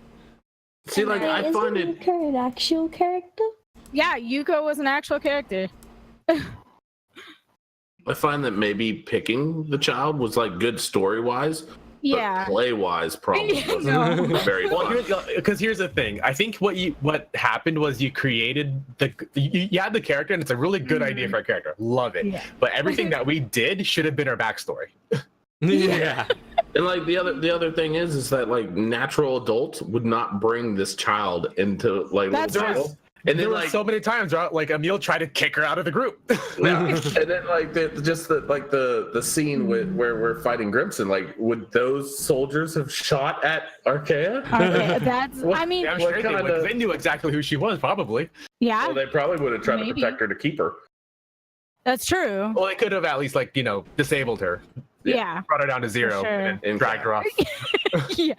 Well, see, and I was talking to Raph about that as well. Like, I think when I left Arklay in the police station, and I said, okay, Arklay's hitting the road with her backpack and bat. That was like the perfect point to let her go. Like, everything was happening at that point, and it was just best to like let her go. And then the tape came, or not the tape, the video feed came in the underground lab, and me and Raph got together after that, and they're like, no, Arklay should have seen that. Oh, you mean at the university? Yeah. Yeah, Yeah. Not the underground lab, the university. Everything No, Yeah. not underground lab to Archaea. I mean, yeah. Everything's an underground lab. That's, Yeah, well, I mean, it is a lab. it is the lab, but it was on the second floor. I will say this about Archaea. Yes. Probably because she left the group, Kevin and her got a lot of character development. They did. Yeah, there is a lot of character development in that little bonus episode. He's like Well- a little sister he never had. No. At least she didn't try to set you on fire. That'll happen, Yep. man. She will find you 30 years in the future. She will try to set you on fire. Actually, how old will she be in 30 years? Yeah, you'll be this old lady just coming at you. 72, I think. Oh Lord, no, not that long. But I mean, a lot of things happened with. That's another thing I wanted to touch on was RK and Kevin, just a little bit, like how, like he said, there was so much like character development between those two. And something else, but I can't talk about it. Character development between Archaea and another character that was in that one shot. Or side episode bonus thing. New name for it. I haven't seen it yet. Well, yeah, Lauren. But- Yeah, no, I'm being quiet. It's hard to sometimes, but Okay. I'm being quiet. But yeah, but yeah. one question I always think about, and it's not pointing Melkai out, but I know that I joined the Resident Roleplay through playing the World of Darkness, the Unforgiven, Mhm. and also Unforgiven. being a part of the group with the Adenith. Lisa joined also through the Unforgiven or The Forgiven. Unforgiven. We are the Unforgiven. It should be Unforgiven. It just Yes, it should. and also through messaging Raph. And I know that Troy, Reganiel, Kevin joined because of the Forgiven, Forgiven and Luzmik joined because, to my knowledge, just because of, I'm assuming, through Melchiah. How did Melchiah find us? me. Through She Lisa. just said that, Okay, yeah. so it was through Said you. that earlier. I never. We knew said that Yeah, earlier. We had a whole moment where we explained that I earlier. totally didn't listen. Was it today? Yeah, that was like We 10 minutes just ago. now did that. Yeah. Where the hell was I? So I'm sitting there You're thinking, I'm being a like, salty peanut. I am. I'm a very Yeah. tired salty peanut. That was just like, you just docked out Yeah. for a second there. It died out. I do. Like, I literally have short-term memory to this. But like, I noticed all the little things. But that was just one that I was sitting there thinking. Maybe while I was thinking, you guys said it, and my brain was like, I wonder where he came from. Like while we were saying it. Yeah, but my brain was so loud compared to what you guys were that Yeah. I didn't hear that part. But yeah, I have that like problem sometimes. I love the family chemistry that we have built in with all these characters. And like I said, not even knowing, you can tell me 1,000 times, I'm sure next story arc recap, I'm gonna ask the same question. Like Holding that's you to gonna that. be always gonna be a thing. Like I'm gonna keep asking those questions because like my brain can't remember that kind of stuff, and just still blown away by the fact that we have such a good chemistry together as a group. Yeah, I'm Yeah. still blown away by that as well. I really We couldn't do have work it. asked for a better combination of players. Yeah, like the thing is, like as players, we work so well together, and as like these characters, like fit in pretty well too. Yeah, and I feel like that is sort of that thing where, like, I guess if you play with any group long enough, it just sort of inevitably comes to that, I think. If everyone's taking it, seriously to the same degree, then I feel like that's kind of an inevitability that, well, when you play with an RPG group, you just sort of really get to know the people, and then your characters really get to know each other, and before you know it, you just have an awesome group, Yeah. I think it kind of helps that we all kind of, I guess most of us all knew each other before. this started. Yeah, kind of. Well. But like I said, it's kind of the same way that at least from stories I've heard, that most D&D or RPG groups get together is, that same degree of knowing each other, where it's just like a few people know each other, a few people know somebody who knows somebody in the group. Yeah. But like that's only a starting point. Where you go from there is what really happens, is what really makes the campaign. But yeah, so the university was actually an interesting thing because that I didn't quite expect it to take as long as you guys did going through there. But I think after this whole story arc, I kind of have a better idea of I guess pacing for how to plan for pacing in role-playing games, because player pacing. Yeah, player pacing is the thing. Yeah, it's just like pacing for the players. University is a short little side adventure, but it's like it's only a short little side adventure if you're going straight from one thing to the next in the most efficient order, and that you just completely sometimes forgetting to account for the fact that players are going to be talking to each other all throughout, and just like the characters are, and they're just going to be all sorts of dialogue and revelations throughout, and big ass moments that I can't talk about yet. Big moments that you can't talk about yet. So, Moonlight actually was one of those things that I just sort of threw in there as a catalyst, I suppose, for the story, because Moonlight originally wasn't going to get introduced at the university. Yeah, and I just sort of got to a certain point where I was like, but there's where I sort of needed to catalyze the story and increase the stakes a bit, and so I was like, this might be a good opportunity to introduce one of Grimson's teammates to give you guys some imperative, especially, give you guys some imperative to get to City Hall and things like that. So, and Moonlight was very effective at that. And I love that he got away with his plan going into that university. I mean, I guess he didn't get away with it for long, but well, I mean, put the hood over us, because yeah, the wool over your eyes. And then there was also that tyrant encounter there. Oh my God. Poor Allie and Emil.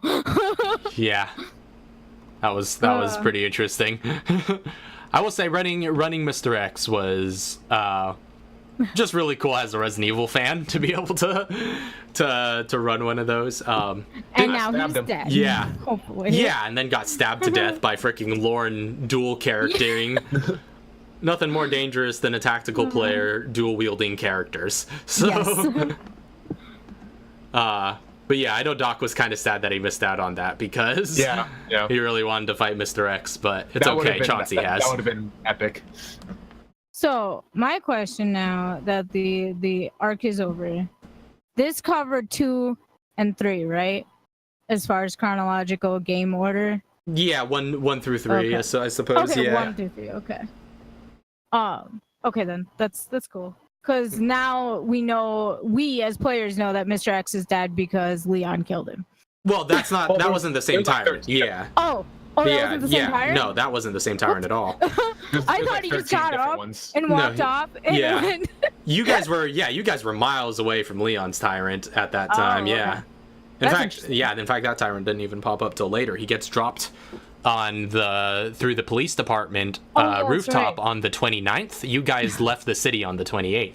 So, or I guess you left the city wholesale on the 29th after getting out of the camp. Yeah. You guys were in the camp for a day, but yeah, because Leon didn't come in until the 20th. Yeah, Leon arrived on the 29th as well. Yeah. Oh, did he? Yeah. Leon and Claire arrive on the 29th. So they weren't even, because there's 3 days before the city's new. Yeah. That's right. Okay. So you guys wouldn't have even been in the city at the same time as Leon and Claire. Oh. Yeah, we missed them entirely. Entirely. Okay. Well, that makes me understand a little bit more. Yeah, there were a handful of those T-103s dropped on the city. There was a batch of them. So I kind of had a little bit of freedom with introducing a new one, because there was obviously the one that Leon killed. There was the 2 that Nemesis killed, which freaking ripped those guys. I love how they went super tyrant and he still killed their butts. That's what I was thinking. the guy that we dealt with is one of those guys. Exactly. Yeah, you guys Because dealt with one of the others. Because we took him, rather we got his power limiter off, and he went super tyrant for a little. I assume he would have gone super tyrant and just kind of walked his naked ass away, Yeah. Oh Lord. and then got wrecked by Nemesis. Yeah. Correct. So I don't think I've gotten that far actually Mm. in Resident Evil Well, 3 yet. yeah. So Oh well, spoiler alert. It's not really a spoiler. It's not really No, a it's spoiler not. because It's just like a background thing. it's it's a Yeah. detail that a lot of Right. people don't even notice on their first playthrough. Yeah. Because Oh, you okay, kind of then have to I'm not worried go. about it. Yeah, You have to look for it. You have to look for it. Yeah, you have to be looking for it to notice it because it's so subtle and you could just walk right past it. If you're not looking for it. But yeah, so that was the thing. Quickly, while we're on the subject of the games, really quick, I just want to rave a little bit about our GM because I was I was playing through Resident Evil 3, and for my first time, it's crazy, and I kind of use Resident Roleplay almost as a makeshift guide to navigating the city, because like you see the Apple Inn, you see the clock tower, the St. Michael's City Clock Hall, Tower. the same, yeah, all of this, and I'm just like my boyfriend's sitting in the background, and he's like, "Why are you so excited? Why are you freaking out about the fact that you see the St. Michael's Clock Tower?" And I'm like, "You don't understand." It's just like, Raph, you put so much work and effort into this, and I just want to take a moment to say thank you for doing that. Aw. Thank you for making it such an enjoyable experience for Yeah, and all of us. that certainly makes me so happy to hear that someone can go to one of the Resident Evil games after Resident Roleplay and see Resident Roleplay in it. Like, because there's a lot of strict regulations I put on myself and Right. on the campaign as a whole to make sure that it essentially conforms to canon. And yeah, a lot of work and a lot of research goes into that. In fact, one thing that I'm going to be tweeting soon that I haven't shown yet is some behind the scenes stuff, because you guys saw some of those big city maps. You remember those? You guys saw a couple of them. There was one actually that you guys didn't get to see. But that didn't get used. But yeah, I made several city maps for if I needed to run combat encounters in different parts of the city. And you guys saw those, and those were pretty explorable. Like you saw one when one of them gets used in this bonus episode that just went up today. Another one got used when you guys were fighting the thugs and kind of walking around that area. So there's all of those maps. But all of those maps were, I would say, meticulously researched, but they're actually like a step further, which is just they're literally parts of Raccoon City. I took a city map of Raccoon City and traced it, and then used that as the basis for those maps. So I'd kind of blow them up to the point where I like, okay, this feels like it would be proportional to this, footage that you get on a battle map. And then I just traced the buildings and the streets and the alleys and whatnot. And I just made 4 different battle maps for different parts of the city. So yeah, those are literally real places in Raccoon City that you could find in the canon, or at least not necessarily can be found in the canon, but are at least on the canon. exist. Yeah, on the canon map of Raccoon City. So you said 4? Yeah, there are 4 of those I think I made in total. Let me How double many check of those that. did we visit? Did we visit 3 those? of them, yeah. Oh. Let me see. That's awesome. So let's see, yeah, because we got the downtown alleys, the downtown streets, the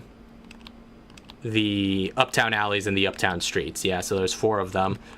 Or 5 if you want to count the sewers. I made one for the sewers as well, but you guys never went into the sewers. Thank God. Chauncey doesn't deal with shit. Yeah. Literally. Well, it was a bit easy for you guys to kind of ignore the sewers, because that would have sort of been, I guess, a relatively safer fast travel sort of system, but you guys had a vehicle the whole arc, so didn't really need it. Thank you, Chauncey. Being Uber before Uber was a thing.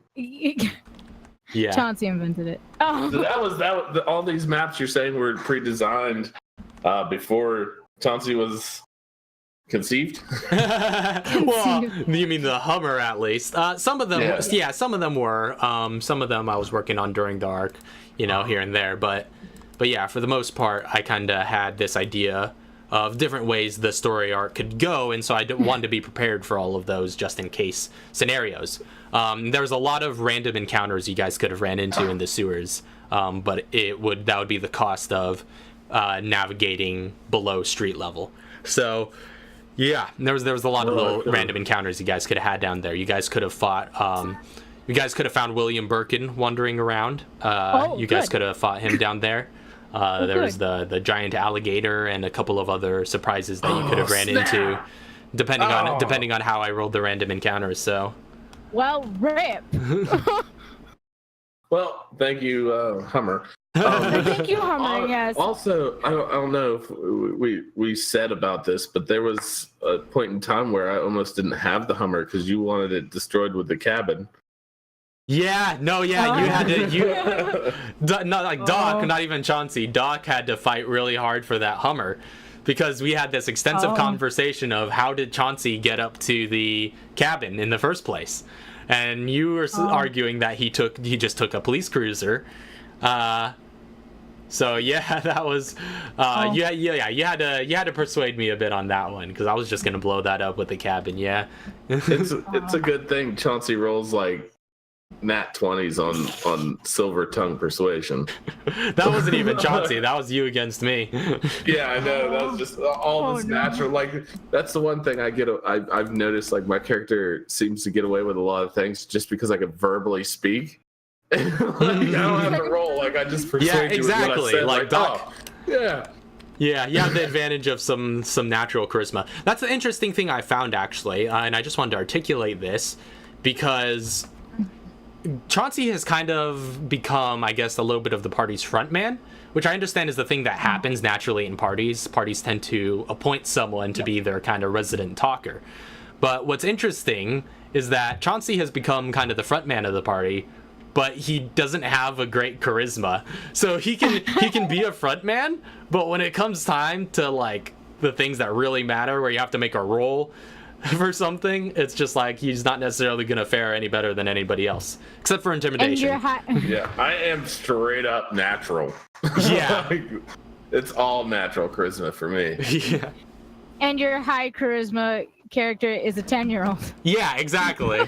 So, well, she's going to be growing fast, so maybe she could join Chauncey in being the front man of convincing people of stuff. Well, being that, like, we ended with the whole adoption, maybe Arklay can teach Chauncey to be more charismatic. Hey, I don't know if that's a thing. Is that a thing? Well, I mean, you can't increase his stats, but yeah, you can teach him things. Well, Yeah. But I'll say, or maybe the other way around. So like by the time, because your characters are going to be spending so much time together over the break, that by the time you guys come back in, like you guys will have like this good cop, bad cop dynamic worked out with each other. Oh my god, that'd be so cool. That would be an interesting way of doing it, because you still get Doc's natural charisma of being able to be a front man, but then Arklay would interject, and that way you guys can use Arkay's charisma for those checks instead. That's such a cool idea. She's like my shadow character. Yeah, Doc's really doing most of the talking, but when it comes down to roll, you appoint like Arkay's charisma. Him? Yeah, you help Arklay instead of making your own roll. That's awesome. Oh man, I think I just gave you guys the golden ticket. There you go. Those some primo strats. You gave us the cheat codes. That one's for free. That one's for free. The next time I have a great idea, I won't tell you guys it. It's so hard to break you. It's so nice that you're like chill today and you're breaking. Yeah, no, I'll give you that one for free. I'll give you that one for free. That's a really good idea. You have 3 years to figure it out. Exactly. Wait, how many years is the break? You guys haven't decided Or yet, haven't- but No. we'll Or talk haven't more about that. decided yet. We'll talk more about that off stream though, because that's Yeah. something I Well, want I to kind of just keep wanted out of the to- public ears. But yeah, so that's still Sure. to be decided. But we'll. Right now, it's Okay, You guys will I see. just wanted to know if we settled on something or No, not. we haven't. Okay. Because So not I all just of us wanna- have talked. I just want to show really quick for the stream. This is the last map that didn't get used for the Raccoon City streets. This I'm not is. looking at it. Well, you I'm might looking at it. yeah, you might as well look at it because this one in particular is not going to be reusable. Oh, okay. I think I It is explained that to gone. you at one conversation Yeah. at some point. Oh, okay. Well, because the other ones could have been reusable. They just look like generic city streets. But this one yeah. in particular Right. is an iconic location from the games. So it wasn't as reusable as the others. So I'm just going to show this now. Where is this? You can Rob? well, you can invert it and then That's true. Yeah, just invert it, just inside out. It's just like, oh, where's this? put or just all like over flip it upside down. Yeah, yeah. But yeah, so, African dirt. So this is this is on Ennerdale Street. This is the main street. On the upper right hand corner, that big building is the start of the police station. So this location, this street right here in particular, is one that Leon goes through at the beginning of Resident Evil 2. You can see the bus here Got it. blocking the way to the police station. At the beginning of Resident Evil 2, Leon has to go through that bus and then come out the other side. That was the same Oh, bus where yep, Emil yep. actually got impaled by Artemis the first time. Oh, well, rip. So the first time. So yeah, this was the last city map that never got used before you guys left. So that's unfortunate. I did want to use it to run that combat encounter, or not that combat encounter. It wasn't really a combat, but that first encounter with Artemis. Since this happened here, I was going to use this map, but unfortunately, Artemis's mini wasn't ready back then. Well, So, sad. yeah. In fact, that was so is it- before Aluzmik too. That was before I knew about her or that she was an artist, and that we were able to have someone who would be able to make such an The awesome mini. ability. Yeah. So So which alley was Archaea in? was Archaea in?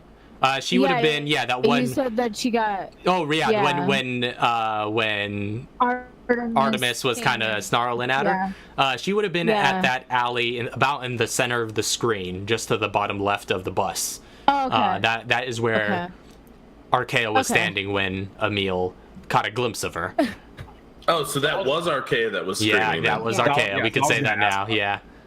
Yeah.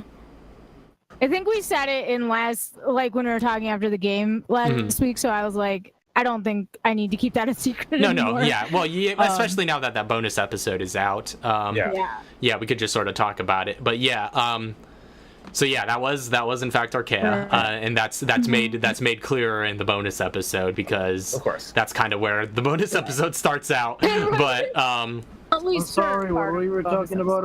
What? I don't know. What were we talking about? Archaea was meeting In the with alley. Artemis. Yeah. premise. Yeah. Oh. Oh, I don't think Troy necessarily knows about that. Was he not? About what? Do you know I don't about that? Well, I mean, it was in one of the episodes. Yeah. Yeah, it was in a. Well, Public That public final episode information. had this character called the Artemis in it too. Yeah. So if you didn't know about it, I mean, there's a whole episode derivative. that's true. That's true. Poor Arcade. Yeah. Oh So- man, that means she would have had to smell that dog breath. Man, I feel bad for her. But yeah, there was actually some interesting stuff with that solo session that you guys did. I just want to say a little bit about it because there was I say solo session, duo session with Arklay and Kevin because there was there was two big possibilities for the way that could have opened that pretty much depended on whether Scalvo lived or died. Actually, that would have made a big difference on the solo session as a whole. At the beginning, but yeah, I think basically there was an alternate scenario. You guys saw on that battle map, one of the buildings was mapped out, the interior at least, and that was basically just this little garage. And there was a possibility during that session that both Kevin and Archaea could have got kidnapped by the USS Echo team, and they would have started the session kind of tied up as hostages in that garage. I almost want to know what that would be like. Yeah, and they basically would have been torturing you guys for information. So that was an alternate opening that that you guys managed to avoid in that session. Why is it that the alternate like things are like the kind of things that I want to like know what would have happened? Yeah, that's the thing that's the nature of role-playing games. That's why we're having this, to let you guys know a little bit of what the stuff that could have happened. Speaking of things that could have happened. Totally different. Yeah, that would have been way different. So the university, section was an interesting little thing. Anything anybody else wants to say more about that before we move on? What, the university? Yeah, the university. The saddest moment of the university is when Chauncey was controlled by another character. Another player. Controlled by another player, and I missed like the boss battle of that whole little arc. Yeah, man. Yeah, it was good. I want to say that I'm so glad that our party isn't stupid, because we could have missed that whole like because we could have missed that whole thing with Aiden and the scientist, because we listened to it on mute first. I'm glad there wasn't a chance you guys would have missed that audio log if you guys got into that room. I just made sure to specify. Yeah, basically the reason for that was because to be able to show the visual first and then show you guys the audio of what specifically happened. Because the visual was the important thing for me to reveal first, because I wanted to show that you recognize the man in the footage first, then show the audio of what specifically happened. So I structured that in such a way that you guys, no matter what, would have been able to hear that audio log. But yeah, that was an interesting thing, because that was a thing I was very excited about. Like I said, there was a lot of work that went into that audio log, and it was a very kind of momentous story beat, because it kind of reveals for the first time something, kind of huge, something huge that was like the beast whole, mystery. And I love that everybody kind of had their own theories about the beast, and all these misconceptions that just immediately got cleared at that moment. I thought that was, I was really curious to see your guys' reaction to that, and I thought it was quite interesting the way that played out, and the way I want to say things are going to play out going forward. I want to say, though, it was extremely hard for me personally during this whole first part of this series, because now it's a little bit more off the track of what I expect. But in the beginning, it was like, well, I know he has to introduce Aiden somehow, and I'm like, oh, well, I have to keep my mouth shut, because I have theories and I can't explain them to anybody, because it doesn't make sense, And the thing is, I kind of intentionally, that was kind of by design, the fact that, of course it was. That I wanted to make sure that it would be apparent to Lisa, but not to anybody else who the identity of the beast was. And I like that kind of paid off. There was a little bit of ambiguity and mystery there. It ripped my soul apart, just so you know.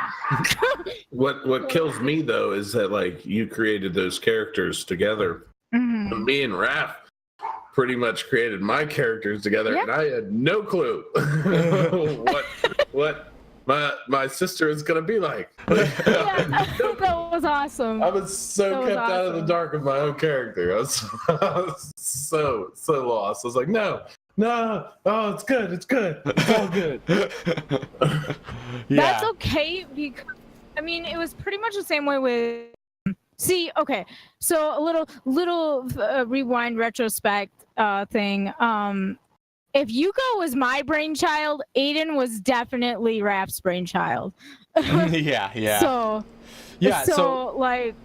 to kind of set the record here, for those who don't know, so just kind of going even deeper into the origin story of Resident Roleplay. So Lisa and I first met writing a Resident Evil, basically fanfic roleplay kind of thing, in which she was her character was this character Yuko, who was Arkaya's mother, and the character that I would have was in control of was this character Aiden, and Aiden. Yeah, like Aiden was interesting because he was kind of my brainchild, but you essentially gave me a starting point because you were telling me, I gave him like starting point. Yeah, you were telling me that there was this character in another role play that you did with Yuko, that was basically her love interest and who was this USS operative. Yeah. And I kind of had that as a starting point. I was like, all right, I need to make some sort of USS operative character. So I started pitching her some ideas and some names. I'm like, I kind of like this name Aiden, and we eventually settled on that one. But yeah, I pretty much from there, like, you gave me that starting point, and from there I kind of ran with the character. He just kind of exploded into Aiden as we know him today. But yeah, so like, I mean, as much as I know about Aiden, I know young Aiden. I don't know today's Aiden. Yeah, exactly. Yeah, you don't know the Aiden that is running around in the campaign right now. Yeah, and it's Aiden scary to me. in this story. Yeah. Yeah, it's almost scary to me because I know where he was left off in the actual like role play. Mm-hmm. So my heart is like every time Aiden is mentioned in the role play, it's like, oh God. And that's the thing too, is that like you can't necessarily talk about the ending of the roleplay that we wrote. I can't talk about anything. Yeah, you can't talk about that because that is actually the ending of that roleplay is potentially a spoiler for this campaign because Arkaya doesn't know about it. And in fact, none of the characters have any information about what happened there. So we only have the tapes. Yeah, the tapes. Yeah, is all that's left over. But even that was kind of far removed. Don't even explain that. So there's a lot to be revealed. So we definitely can't talk about it now or possibly for a while. Much. So like, here's a question. Yes.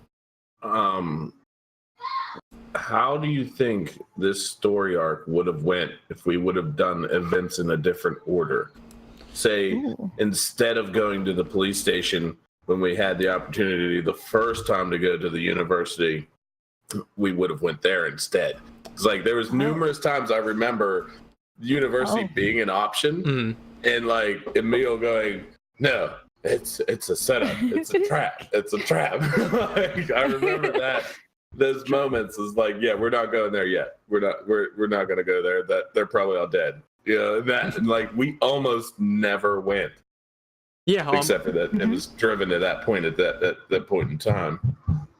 Yeah, I mean, I don't think it would have made too huge of a difference. I mean, the university was kind of a major location, so missing out on the university wholesale would have been quite, would have been a little bit of a dent, but you guys still could have figured out. I mean, because like originally, so let me say this, originally the way the story arc was conceived, the university was going to be your guys' way out. That was, you guys were going to escape with the university survivors. But that didn't end up being the case, and I kind of established this alternate. Okay, so let me actually explain really quickly what my original conception about the order of these beats were. So, but yeah, I will say that was originally the case that you guys were supposed to leave through the university, but that didn't end up happening. So originally my thought was you guys would go to the university, and the university would be the bulk of the Raccoon City arc, and which did kind of end up being the case to a certain extent as well. But at least it was the longest of all the little subsections within. But what happened was, well, basically, first my idea was you're going to go there, that would be the bulk of the arc, and then you would get extracted with the university survivors using their plan. But I'm trying to remember what happened. I'm trying to remember what happened that changed the location to City Hall that I wanted the extraction to happen at. Well, that was mostly a point of convenience. Oh, right, Echo Team. So yeah, basically that huge firefight with Echo Team, that was one of the earliest combat encounters conceived for this story arc, and that was its own little mini climax in and of itself, because there's a lot of narrative ends that were tied up in that battle. So basically, the what was originally going to happen was I did want to establish, there's a way out at City Hall and there's a way out at the university. Those are two options that you guys have for escaping. But obviously City Hall would be the one of greater appeal since that one was sooner. So the idea was you guys were going to go to City Hall and you were going to get up on the rooftop and wait for the extraction on that night. The chopper would have come in, but if you guys hadn't dealt with Echo Team at that point, then you, what's her name? Red Falcon would have sniped the pilot of the helicopter, and that helicopter would have crashed into the street below. And it would have... Yeah. So yeah, that was the original plan, and then you guys would have been forced to go back to the university and take their way out.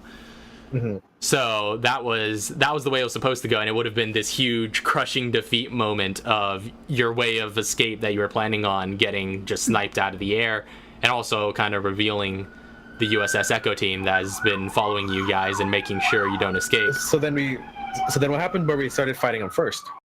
It was mainly a point of convenience. That was where the momentum of the story was going, because that combat encounter kind of existed in a vacuum. If everything went according to plan, to the original plan, then that's what would have happened. But there was a lot of new story elements that were being introduced that kind of made it more convenient to put that combat encounter before you got to City Hall. So that, and I think it was mainly the point of, like the stuff they stole from you and things like that, elements that got introduced, and plus the fact that Nuria was among the university survivors, so I didn't want to kind of complicate things with, kind of having to go back there and whatnot. I wanted to keep those kind of paths fairly separate since, you guys kind of had a little bit of a goodbye from her.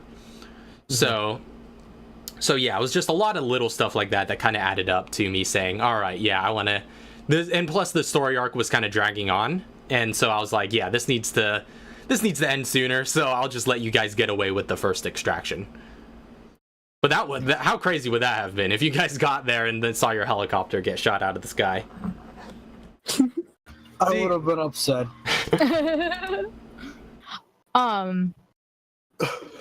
I mainly had the feeling that the helicopter was going to crash. Because the thing is, we already knew that they were going to be there, right?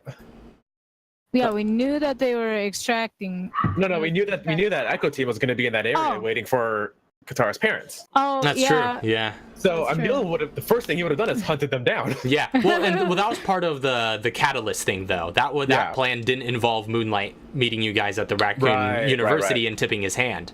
So that I sort of put that I think that was the major beat that changed the order. Okay. That was the thing where I was like, all right, if I want this to happen this way, then I'll have Moonlight go to the university first, give you guys some imperative to go over there and know that you're walking into that ambush instead of, getting caught off guard by them. Yeah. I knew shit was going down when someone robbed my Hummer. Yeah. That was that moment where Chauncey resolved to kill some fools. I'm so glad that I returned the sender. That was great. Yeah, I loved that. And now, but yeah, like I said, there was a lot of secrets that died with that Echo Team, though, that you guys just don't know now. I can't believe Grimson's dead, though. He tried really hard to get away. Killed the shit out of him. Yeah. Literally. I still feel bad for Moonlight. He was rolling so terribly that whole fight. I love how he was all suave when he was deceiving you guys, but then you put him in a fight and he was just like getting his butt whooped. I still can't believe that I grappled him and tried to hit him in the face with my gun several different times, and then he ended up being grappled again by zombies and Namdon. That was great. Yeah, that knife fight between Emil and Grimson was one of my favorite moments of that encounter, though. Yeah, that's pretty great, Melkaya. I love that fact too. That everybody's accepting Katara. Oh yeah. Emil was on Camp Katara from the start, almost from when Well, yeah, because that was the thing we were talking about. As early as episode 2, I remember thinking, man, the low charisma characters are hitting it off. Well, even Chauncey protected Katara at the very in the second episode, and then was like shunned her for like a couple episodes, and then back to best friends. It was basically a tsundere arc with Katara. She had to go through a bit of a journey to get accepted. She felt terrible when after the tyrant fight. I kind of loved that, though. I loved that there was like kind of built in a redemption arc for Katara, because she definitely, of all the characters, has the most to atone for, being like the most directly responsible for some of the atrocities that Umbrella was doing. So yeah, I feel like I love that there was a bit of a redemption in there for her. But I guess as this campaign goes on, I think we'll start to see, I guess, like the result of that, like whether that's going to happen. Yeah, whether her redemption is going to be fulfilled and she's going to be a full-on good guy, or what's gonna happen. We don't know. We don't know what's gonna happen with any of these characters, because I could see some twists and turns happening with a lot of these characters if they're presented with great enough pressure. And that's kind of my goal as a GM, I guess. That's is to apply the pressure, give mental, like emotional challenges to these characters where we find out who they really are. Like with the gangsters, like I felt like that was just a very small pressure to apply narratively, where we found out a little bit more about who Chauncey is and what he's willing to do for certain things. Chauncey is like stuck, man on a mission all the time. Yep. So like he only has one gear. All the facts. Until he gets all the facts and fulfills his mission, he's in go mode to achieve said mission. So let's talk a little bit about the gangs of Raccoon. Oh boy! Yeah, side quest line that you guys got a little bit of a glimpse of. So yeah, that didn't go at all how that line of narrative was originally conceived. But yeah, I did kind of want to. Basically, that was part of the point of convenience where I was trying to wind the story arc down, and so I abbreviated a lot of stuff, right? Like, so I made it so that you guys could get on the first chopper out and that you fight Echo Team beforehand. That was one way I modified it to make it more conducive to making the story go faster. And I did modify that quite a bit, and I don't know how much I'm going to say right now, because of a lot of their quest line is very reusable, so I might just recontextualize it for a future story arc, but I'll tell you guys a little bit. So basically, again, in order to catalyze the story, I knew all I had to do was plant one of Chauncey's guns to make sure the quest line stops at that building. I knew as soon as I planted that gun, that was just like, all right, it's not gonna go any further here. So I don't even think you had to plant the gun, to be honest. Like, it started when we found the dude. That's true. The very first dude, you just took him hostage. Yeah, that's true. That caught me off guard a little bit too. But yeah, that was fun.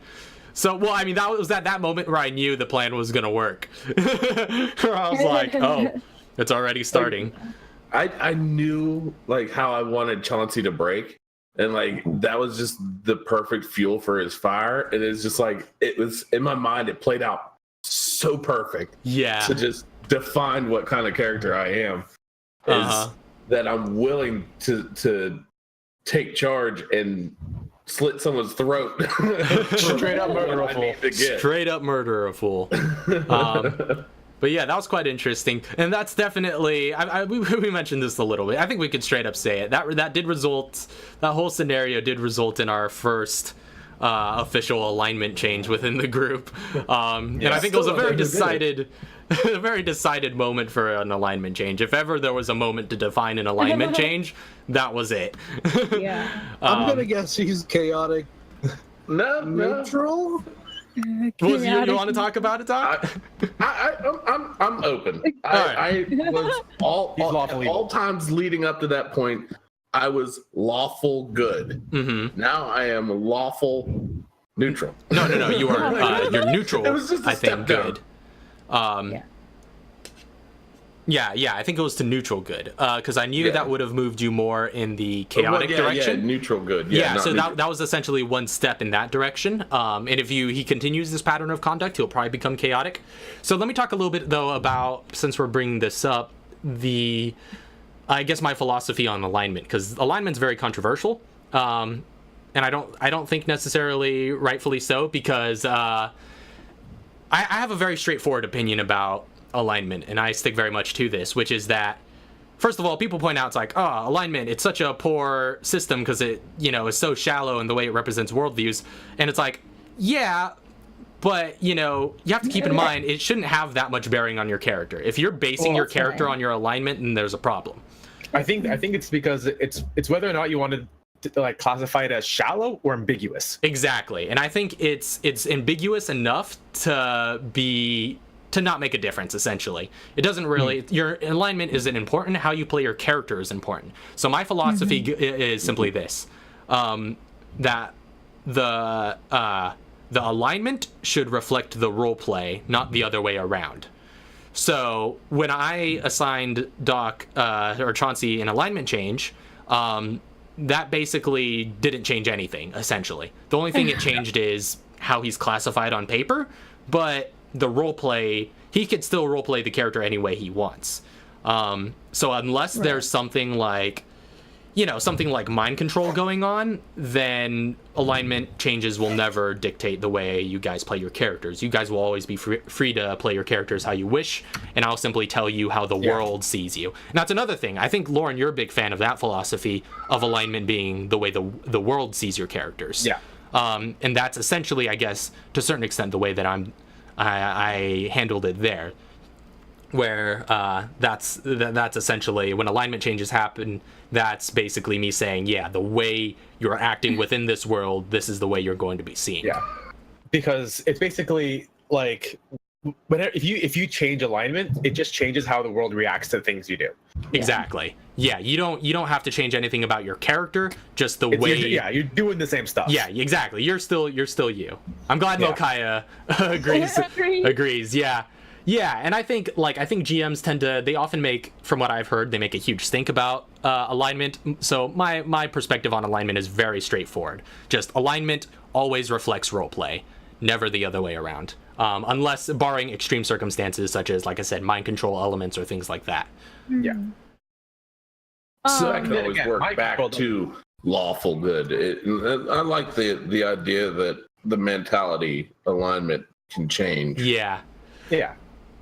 I mean, obviously, there's a way that you can, like, if you wanted to, if you're not happy with the way the world sees you, you can change it. Exactly. Right. That's within your power. Yeah. Yeah. I want to take a step back just a little bit because I didn't get to touch on this, but back when Malkaya was talking about how, the group was starting to accept Katara, I think one of my favorite things in Story Arc 2 is when Moonlight came in the university and he was like, "Hi, I'm Moonlight and I want this." And, did you do that? Is that what happened? In a nutshell. It was a lot smoother, of course, but Of course. And like everybody just kind of pushed Katara to the back and everybody kind of stepped in front of her and was like, "We're gonna protect you." That was such a beautiful moment. I was like, I almost cried. Like, I was like, that is the visual on the map couldn't have been better. It was just this wall between Katara and Moonlight. You guys were so protective of her, and I was like, wow, that speaks volumes of how far that character has come in this party. Now I'm wondering, and just a little bit more on that scene. I'm wondering what would have happened if Allie just would have done what she planned on doing in the first place. Which was pulling the trigger when she had the gun to the back of Moonlight's head. Oh yeah, that would have been interesting. Yeah, he would have had to get out of Dodge real fast. But yeah, I just wanted to bring up that scene because that that spoke volumes to my heart. About... Yeah, that was such a tender moment. Like, and just like I love the way it was visually expressed. Also, God, I this see recap's gonna make me cry. I see the Twitch chat. Doc just posted straight up, like verbatim, copy and pasted my message to him. Damn right. You guys should have seen how much experience comes with that. You should change your alignment. No, there is no experience reward for alignment changes. Don't listen to I just them. want to see where they drop their characters. I already know where my character's going. Yeah. And then really quick on alignment, when Ref was talking about it, I know I'm late to the party on everything, but when he was talking about alignment, I was like, well, you wouldn't have gotten that alignment change if you wouldn't have role played in such a way to get that alignment change. Mm-hmm. So it shouldn't matter what your alignment is. Exactly, yeah. You got yourself there on your own time. Yeah. And I will say that alignment change, it wasn't something that came all willy-nilly. That was something that I gave a lot of thought to, and I particularly giving a lot of thought to what he was going to change to. Right. Because when I assign alignment changes, it's definitely going to be in increments, like I've done with Doc here. He didn't go straight to chaotic. He just went one increment towards chaotic. But he's definitely no longer lawful, so it still works out. But yeah, it was basically the biggest debate in my mind was whether he would go an increment towards chaotic or an increment towards evil. And I ultimately decided it would have been on the lawful scale where he would move. Now, Arklay got an alignment change real quick. I just want to. What? You gave Arklay alignment change like in the first like 4 episodes. Did I? Yeah. Really? You changed her. Yeah, you changed her from neutral to chaotic neutral. Did I do that? Yeah, you did because I remember it. So I guess I lied about Doc's being. Yeah, official. I said his was the first, but I don't remember that at all. Yeah, you changed her because you're like, wait a minute. Look. I am pretty sure he changed her from neutral to chaotic neutral because of the fact that she was setting everything on freaking fire. But like, I want to go back to that protecting Tara real fast. There's no record of it. I just checked real fast, but maybe so if I did, then I don't. Then I guess it happened. But it's I don't. On my paper, you sure you didn't change her alignment? No, because maybe it was we talked about it and then I changed it, but I remember you specifically saying that she should be chaotic neutral because she's something about the fact that she sets everything on fire. Yeah. Well, I mean, I can imagine jokingly said that for the longest time. I can imagine jokingly saying that like kind of in passing. But I mean, it makes sense. Maybe. Yeah, but I can't find any record of officially assigning I her. So. Yeah. So yeah, you're free to change your own alignment, sure. But yeah, you guys, Chauncey's. I thought you changed it. Chauncey's, I guess, would have been the first official like GM assigned alignment change. It's been so long, people. But anyway. I want to shoot back to the protecting Katara moment. Yeah. That was a moment where the episode that I missed most of the beginning stuff, and I came in right then and there. That's true. At that moment, and like everybody was just coming around that corner to see him, and I don't even think I said anything at that point. And I was just dancing my character in front, and then everybody just followed suit around. I was like, no. Yeah. No. Stand back. This is mine. But anyway, that's how easily I can get into that character and know that that's what Chauncey would do. Yeah. And it was nice that everybody backed him up as well as everybody was backing her up. No, yeah, that was a good roleplay moment. I thought that was genuinely really cool the way you guys coordinated yourselves. But getting back to the primary point of talk, which I was talking about the alignment change because we were talking about the gangs of Raccoon. So. But yeah, that was something, and I think I mentioned this before, that was kind of an original element, the gangsters, because I was talking to Doc in private about this, but yeah, that was like the Davie Street Boys and the Fox Street Gang, like all those elements were original, because I always figured, because like the first couple of Resident Evil games are essentially all about cops in Raccoon City. A lot of the protagonists are cops in Raccoon City. So I found it quite interesting. I always found it quite interesting in Resident Evil how all these characters are cops in this city, but you never hear about the crime going on in Raccoon City. Like they're just cops fighting zombies. So I definitely, that was something that I conceived early on, was I wanted to have a series of side quests that kind of delve into the criminal underworld of Raccoon City. And like I said, it got kind of abbreviated because I just wanted to catalyze the story, so I made sure Chauncey killed every last one of them there. But yeah, there was a lot more that could have gone on there. So basically, how it was originally conceived. Like I said, I don't know how much I'm going to go into here in case I reuse it later, but I'll give you kind of the base setup from where you guys were to where it could have gone. So that was basically Tyrone was like a quest giver NPC. So you guys would have been escorted to that back room if you went to Uptown looking for armaments. First Jay would have gotten your attention, and he would have told you about the goods. Was that guy's name? Did we even know about his name? Yeah, Jay. Yeah. We knew Jay. Okay. I was not paying attention. Yeah. I must not have been paying attention to that guy at all. Well, dude named Jay always gets killed early. It's true. So yeah, he would have brought you back to Tyrone and all the others, and he would have been in that little, he was like a vendor / quest giver, but he would have presented these weapons to you, and be charging a very high price for them and only taking cash. And obviously you guys wouldn't be able to afford it. So basically, no, not with cash you couldn't. Maybe in your bank, but yeah, maybe if you found an ATM. But yeah, so obviously you guys wouldn't have been able to afford it, not in cash value, especially because I'll say this right now, he hiked up the prices from what the guns are worth. So just to capitalize, he was basically, his thing was that he was capitalizing on the Raccoon City incident, and he was knew people would be going around looking for guns, so he's like, all right, I'm gonna set up shop and sell guns to desperate people for high prices. So you guys would have gone in there, he would have charged you a ridiculous amount to buy those guns, and he would have forced only taken cash, and he and basically when it's revealed that you guys aren't able to afford it, he would have offered a discount if you guys do some favors for him.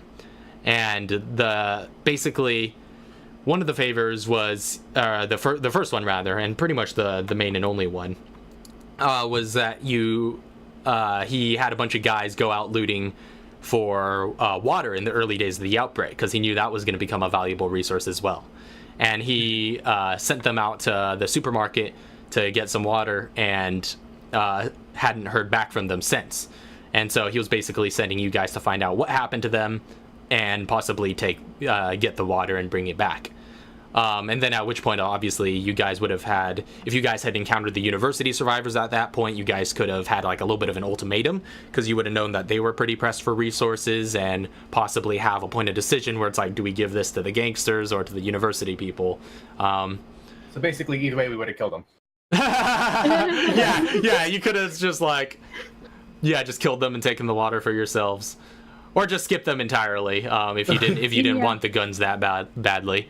Well, you just could have kept it all to yourself. Yeah, exactly. You could have kept it to yourself and then gone back to not even gone to the university. You could, if you just kept it to yourselves, you could have avoided confronting them altogether, but you just wouldn't have gotten any guns. We can't keep things in this group. Everybody gives them the shit away. I literally had water and snacks, and Emil just left him with Doug, who's already got I tried for 2 episodes to try to get back, but nobody wanted to go back to get the fucking food. I was like, there's food up there. Can we please go up? No, okay, that's fine. We're just going to stay down here. That's all right. Because Emil has 6 charisma. He's not going to give it away in the first place. If you would have listened to me in the first place, that was going to be our hub. We were going to work off of Doug's cabin. But we went there once and never went back. It was so far of a drive, and the Hummer ate so much gas. You weren't paying for gas. I just feel like this is a conversation going on between Chauncey and Emil right now. If you didn't want me to, if you didn't want to keep, if you never wanted to go back to that cabin, say something before I leave our food there. Yeah, exactly. I assumed quietly that we were never going back to that cabin. I thought it was just an unspoken thing that we were never going back. However, I just want to say that Arklay did stay there, hoping you guys were gonna come back. Yeah, that's true. I just want to say that real quick. So, like, I know we're way past conversation, but I keep spacing out because I didn't sleep last night. But, like, Get some sleep.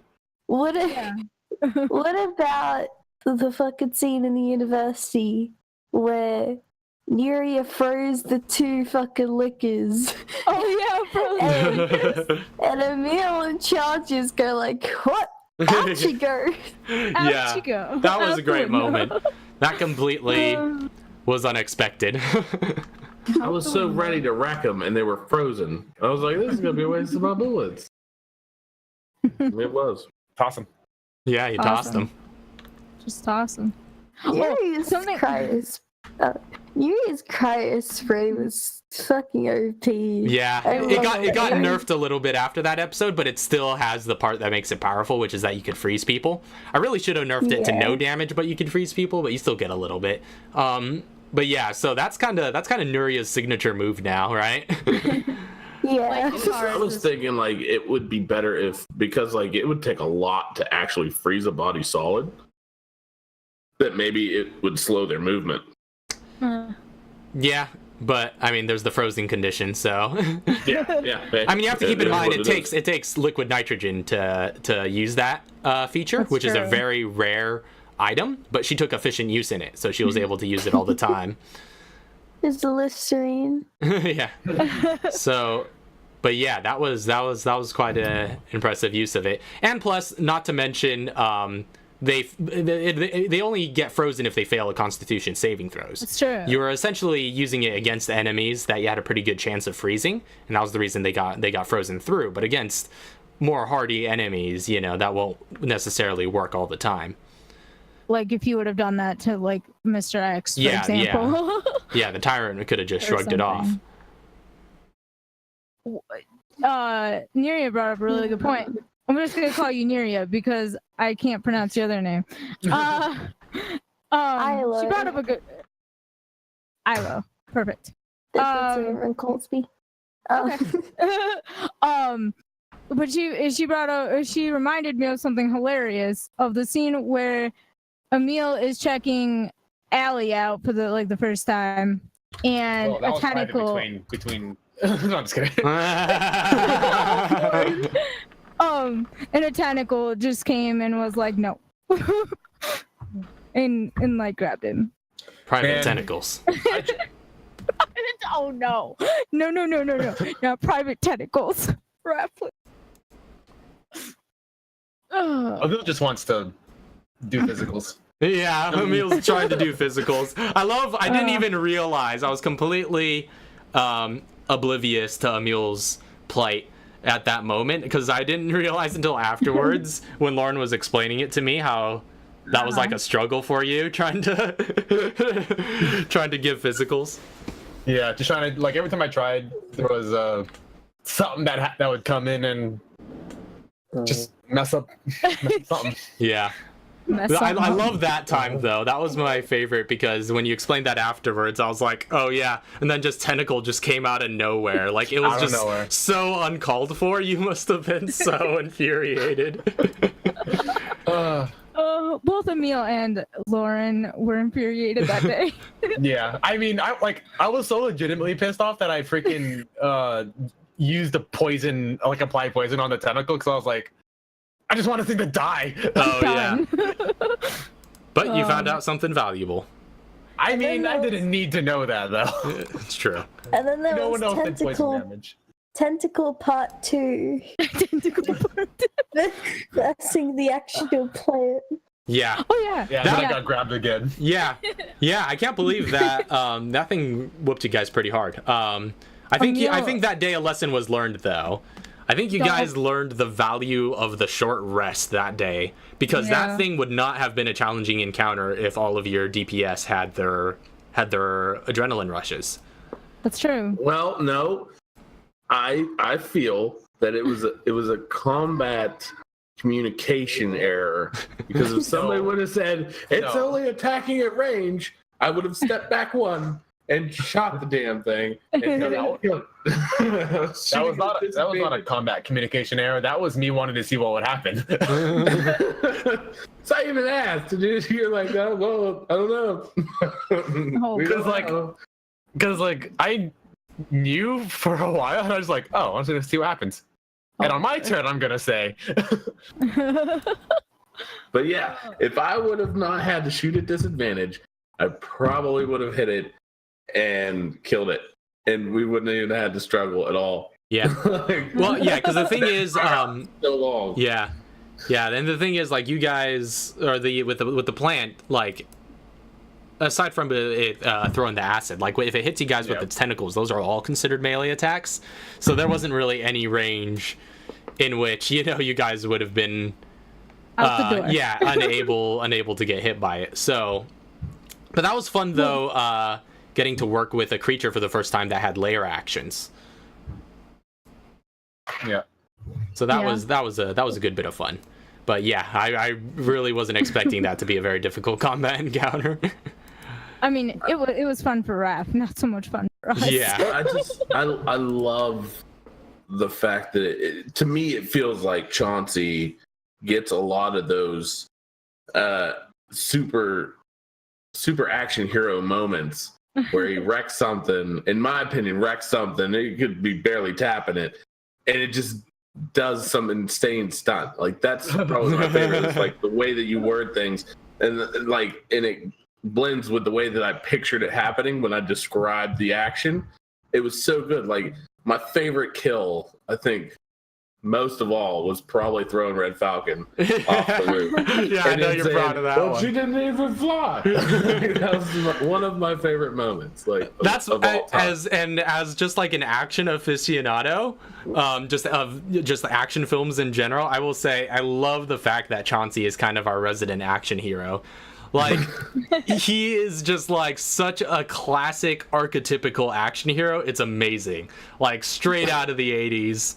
With a mullet, just like one of those good old-fashioned tough guys from movies of yore. Yeah, it's really satisfying to watch him do his one-liners. Sylvester Stallone. Yeah, I can see a little bit of Sylvester Stallone in him. I'm waiting for the moment where Chauncey is jumping out of a building that's exploding. So quiet. Yeah, she is so quiet. Oh, am I quiet? I'm sorry. I'm waiting for the moment where Chauncey has to jump out of a building that's like exploding, like Claire and Moira had to do. Yeah, or just any cool guys don't look at explosions moment. Like reminded me of just walking away and jumped up to grab the lamppost and then just fell. Oh yeah, that was hilarious. I love how you like smacked it too. It just like fell off. I got this, guys. Well, I painted this picture that was good as gold that I was going to survive with my acrobats and athleticism. Nope. Curveball, you don't have a chance. Well, I'm already going through with it. Let's go. And like that brings me back to the Forgiven in moments whenever Whiskers did some building jumping and he took fall damage on top of Regenial's character, and the bad guy, he's a cat. How did he not land on his feet? I'm still baffled to this day about that moment. And why did he take splash damage on all the characters and himself? He should have just crushed everybody and then ran away. It's a cat. Crushed everybody and ran away. That's the story of Whiskers. But no, like and that's the problem I have. Is like Chauncey is my Whiskers now. So like there's moments where I Whiskers a moment and I'm like, yeah, Chauncey will make it. Nope, dead. Yeah. Oh, he doesn't survive. No. Yeah, man. You may be an action hero, but you're still a human in this game, so and humans he dusts himself off and goes right back to it. Like, all right, let's go. Yeah. Humans have a hard time jumping off buildings. Nobody's seen me taco a lamppost and flop to the ground and die here, but somebody revive me. Let's go. There's a particular, speaking of that, there's a particular part of the intro on this channel that just makes me laugh continuously every time I see it. And that's when Raph's playing, I believe it's Resident Evil 3 or 2. Oh and yeah, the tyrant bursts through the wall, and he's like, Whiskers! yeah, because Whiskers was known. For those who don't know, that was their old Montecook's World of Darkness campaign that Doc and Lauren and Lisa were a part of. But Whiskers was known for Kool-Aid manning it through walls.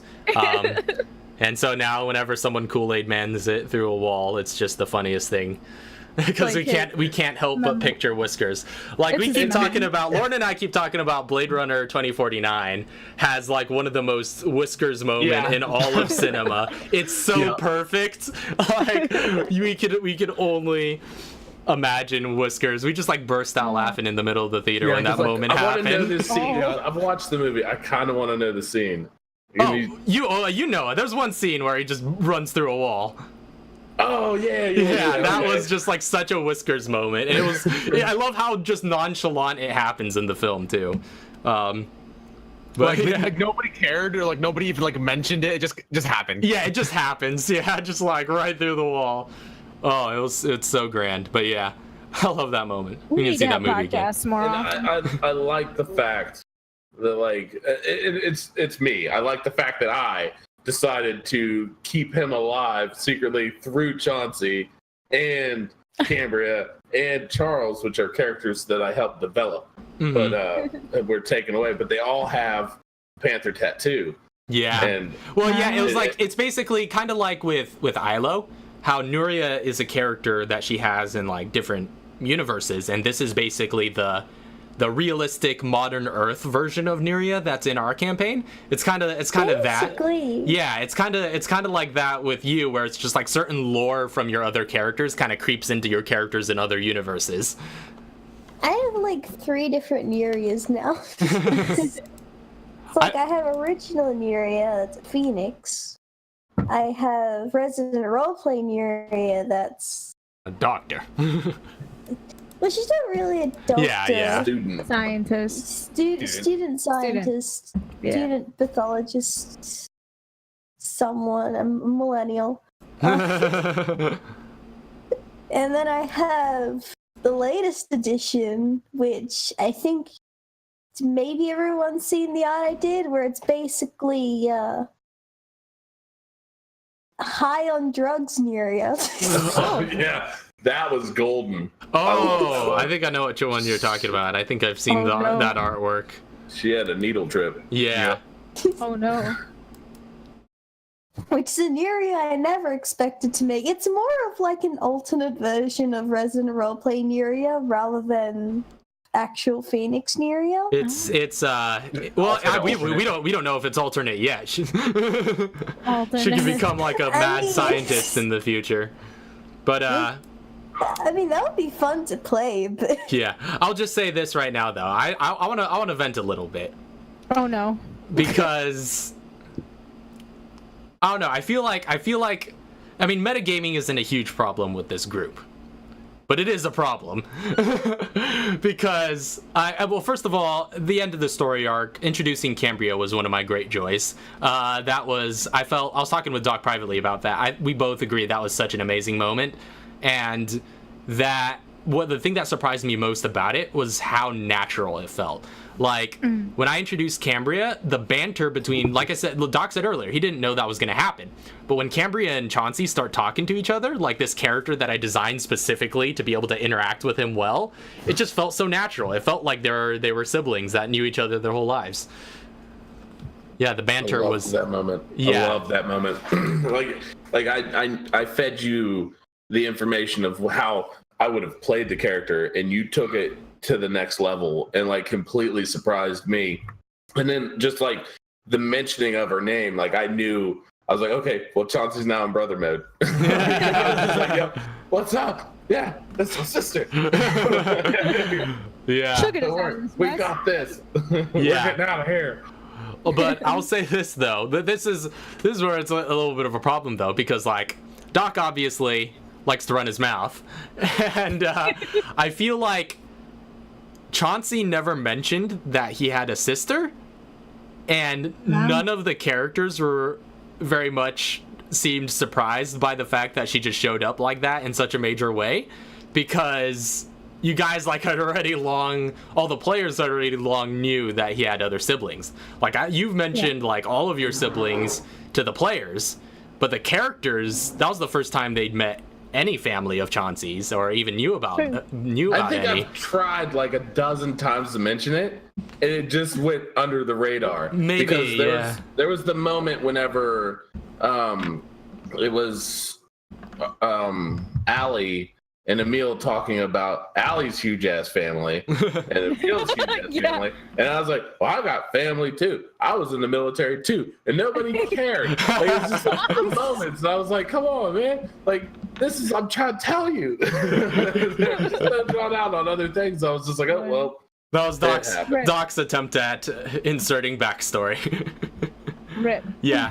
So, and yes, I can't keep my mouth shut about things. That's why I'm glad I don't know a lot of things, but I question so much. Yeah. But it's like those things that like it should have been known, but it was never asked. It was like, that's true. Yeah. I felt like Emil would have already known. Arkayo's character would have known through Mike. You know, I would have had discussions. Would Allie have known? Allie should have known because she was supposed in a relationship enough that you were telling me your stories. I would have told you that I had a brother and a sister. You know? Yeah. So Kevin's character would not have, and Nuria wouldn't have, and Katara, like, unless we bantered a little bit about our families, wouldn't have really noticed. But like I felt like it was questions that needed to be asked, but nobody ever cared to ask. Yeah. Like there was just a moment where me and Emil, we just found out about, like, you made that change in the rule book about like where our ranks actually mean something. And then I found out that Emil was like a higher rank, and like that was the end of our whole military conversation. That was it. We already knew. Like but it could have been drawn out a little bit better. But I play my characters waiting for the questions, and then I just said, okay, I'm just gonna assume that these characters would know that I have siblings. Like I wouldn't just not tell them during one of our quiet, just chill out sessions. Yeah, now, during one of those short rests. I just didn't see it pressing of an issue to keep it as a hidden secret. Like it would be something that people would know freely. I didn't know it would be story driven, that I would have a brother and sister, because I didn't picture them being I pictured them just being played by me until I decided to just stick with Chauncey till death. Till death do us part. Yeah. Till death do us part. Chauncey's my man. Whenever I die, I'm sorry guys, but that'll be the end of me as a role player on this storylines. But yeah, another big thing though, like, I don't know, that like it kind of irks me in that same vein though. I was like, that one was relatively minor. Like you said, like people would have probably known at some point. Emil would care either. Oh yeah.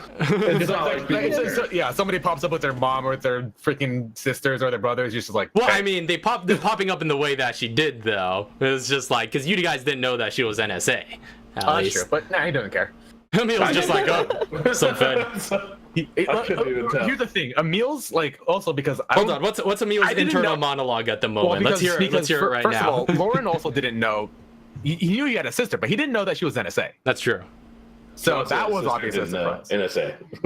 I knew he had a sister. Didn't know she was NSA. So when Emil first meets or finds out apparently that you have a sister, same thing goes through his head that goes through Emil's head, which is just like, sweet, we have an in the NSA. That's it. Like that was it. Like that was as far as it went. It's like, all right, we have like a contact. Emil's just ever the pragmatist. This is gonna come up in the future. This is why he has a 6 charisma. Oh man, he's like, what do you call it? Utilitarian. Yeah. So, but that's relatively minor. I agree with you there. But one thing, and I'm not gonna go into detail about what it is. Just because I don't think it's been revealed in the role play, so it's not something that the audience necessarily would know, and it could still be a reveal for the audience. So I'm not going to mention exactly what it is here, but I feel like Ilo revealed something huge about her character outside of the game. Yeah. Something that would have been a huge reveal if the characters were to find out about it. Huge reveal, but it was revealed outside of the game. Yeah. And like I said, don't say anything. Nobody say anything. Yeah, nobody say anything. Say anything. But that still kind of irks me. But I don't know what they are. To be fair, I have no Everybody idea just what drop we're it right talking now. about. We're no longer talking We're about no this. longer talking about it. I just wanted to mention that. I have to talk about. I think I know, but that's it. That's true. Katara probably already knows. That's true with Melkaya. But That's certainly Oh dope. yeah, Katara. yeah, I but like don't Katara.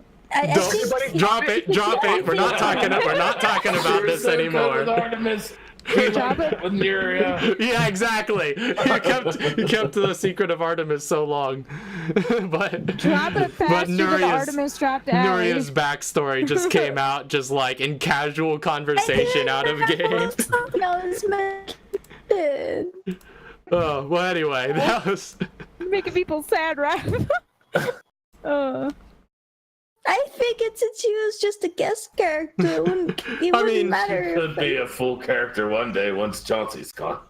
well, that's dark, but I mean, just saying, like, if anybody goes, a guest character could end up filling the spot.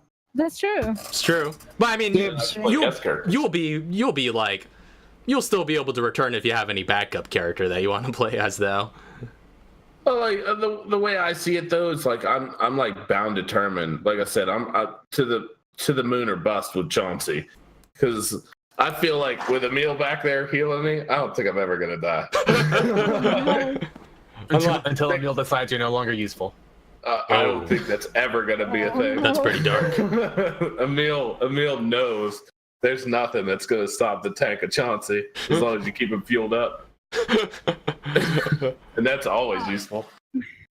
I have something quick that I'd like to address, and I think Lauren will jump in with me on it.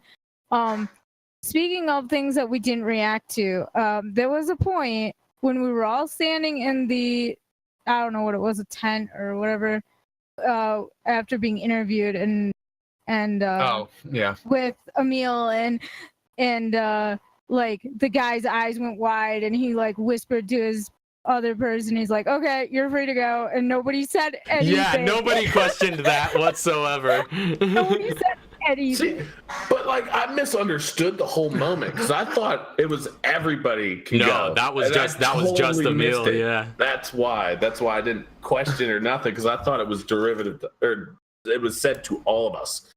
I also think that's the first time we ever heard Emil's last name. Was it? No. It might have been. I don't know. Yeah, Emil does not. He barely even gets to a first name basis. That's true. And to be honest, like whenever like that first happened, oh yeah. I when it first happened, I thought we were all getting interviewed separately, so nobody would have known. Well, that was before the interviews. Did. That was before the interviews. Yeah, that was when you guys were all in a tent and they were running your IDs through the system. Yeah. Yeah, there was some sort of red flag on Emil's, and then Emil was free to go and didn't have to do his interview then. But the rest of you went off into separate places to be interviewed. Yep. All right, that stuff will come up in future stories. I'm sure it will. I've already put a note down. Put a note down. Like right now. I just wanted to point that out because me, Doc, and Lauren were talking the other day, and Lauren brought that up about how nobody reacted to that at all. And I'm like, oh, we didn't, did we? And that was like the end of the conversation too. Like we were like, oh yeah, now we can move on. Yeah. Didn't even care. Still didn't care. Well, I suppose like I don't know. It's probably enough of a thing. Like you could, since you guys, there's going to be a gap of years here. If Emil's going to explain it, Lauren, I would allow you to reveal it now, what was going on there, but otherwise it's just going to stay in the dark until next arc. Well,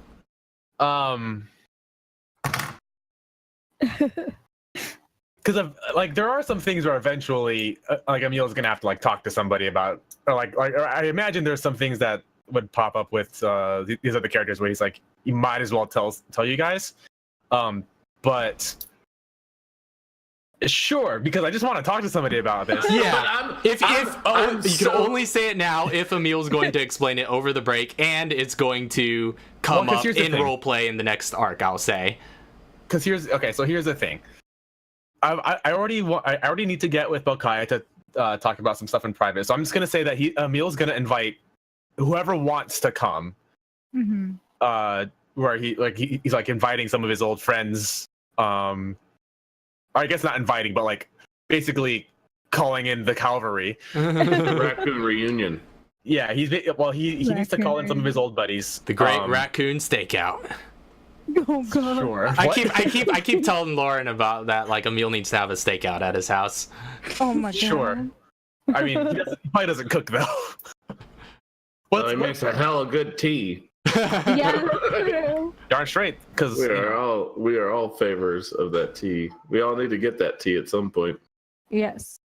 We've got druggy tea. It's not drugs. I kind of want to interject a little bit though about Emil. If you want to save it for a later date, I have an idea of how Chauncey could get it out of you. Oh no. Because here's the thing. Again, there is already something that's going to be set up where he's going to be talking about this. So, okay. The only thing that would change is that is originally it was just going to be between Emil and Katara, because Katara already knows. Yeah, Katara already knows. So I'm gonna invite everybody to, I need to, he's like, I need to tell you guys what really happened in Raccoon City. Meet me here at this time. Probably while you guys are still at his house. Probably that would make a lot of sense. That's true. Yeah. We're all just having night So here's the question: Are we gonna play this out perhaps at the beginning of the next arc? Just like while we're summarizing what happened over the break, play out this little scene. Should we do that? And then I don't tell them until then? Yeah. No, come on. That's the whole point. Is I want to say now. Okay. If you want to say it now, if you want to say it now, I'll allow you. But because, I said, this would have happened while they were like within the first, before everybody left his apartment, which would have happened in like a couple of weeks. Yeah, if you want to say it now, then you may. But I will say this: I do, since this is technically a little bonus thing that probably not everyone watching the series is going to watch. I would like if it would come up at some point in the roleplay, even so. Yeah. So bear that in mind. But I will allow you to say it now if you wish. Well, so can we just make it a scene right now? yeah. Let's play this out. Everyone's around the table. What's happening? All right, everyone, get over here. But we'll set the scene. Where is this? Is this in his home? This is gonna be. Well, I guess he doesn't need to be at the bar for this. Yeah, it'll be at his house. All right, so you guys are at Emil's house. Can't be at the bar. Wait, all of us? Yeah. No, just the party. Kevin, get out of here. Yeah. Kevin, you weren't invited. Hey, I thought I was here. Kevin isn't even there actually. Yeah. He's with his family. Kevin's got a diary. Kevin's in a different state probably at this point. Yeah. Unless he's already seen the thing in the episode. Mel's ready. Yeah. All right. Well, I don't know how much you're all gonna say right now, but hold on. Okay. We're recording this right now. You guys are in Emil's living room, gathered around a table, and he has invited you, the party, back together for a somber moment where he looks like he's about to over Chinese food, which you guys ordered from a nearby restaurant. The aroma fills the room, and you kind of get the sensation of all the rice and orange chicken and the various stir-fried meals that are being presented to your senses out of these paper cups. And it's a rather good meal. And you guys have been gathered around this. Not a meal.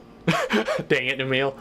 You guys are gathered around at the table, enjoying this meal, and Emil has this look about his face like there's something serious he needs to talk about. Before he starts talking, Arklay is just going to sit she's going to get up out of her chair and sit cross-legged on the floor and holding tightly to the Michael pendant that Emil gave her. Mm-hmm. Yep. And she's So Nuri's not actually there. Nuri's not there, no. No. But Chauncey's gonna pull out a chair for Katara to sit in now that she has joined the table. Yeah. And then he's gonna sit down and eat his Joe Sus. All right. Man, I don't. What's the matter, Emil? You look disturbed. I'm always disturbed. Okay. My chicken. There's something I need to tell you guys. Emil, make a quick intelligence check. And We all have to bring up our player card. hold on. I hate all of you. I know what my intelligence is. I'm just gonna roll a d20 and just Yeah, we'll just assume- do this casually. Yeah, just assume that. I trust you. I'm not gonna lie. That's a 20. Oh wow, that's actually a 19. Oh, okay. Yeah. This is just a general risk assessment kind of roll. So you would know if you're to reveal any unsavory information, how to throw bugs and things like that. You don't suspect that your house is bugged, but you would know check it that. regularly. Yeah, you would know, like, to have the TV on or run a faucet or something like that. Oh, I assume that's already gone. Yeah. Like, I have music playing all the time. Yeah, that's true. Yeah. You think Emil plays music because he likes listening to music?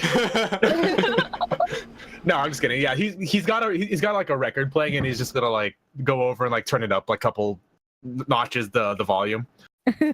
But he's gonna come over and be like, "All right, there's something I need to tell you guys. There's something about Umbrella that most of you may not even know about. I know Katara knows because unfortunately we had to have this discussion earlier. But in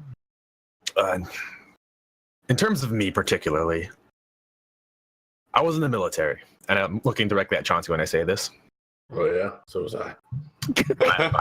I was in the military. I did my tour. And if you look me up if you look up my records, it'll say that I served in Vietnam. That's not true. I never served in Vietnam. I was never even old enough to be in Vietnam. I was 17 by the time the war ended. But I was hand-selected to be a part of a covert military operation developing a weaponized herbicide to replace Agent Orange. And it was called Operation Greenhouse.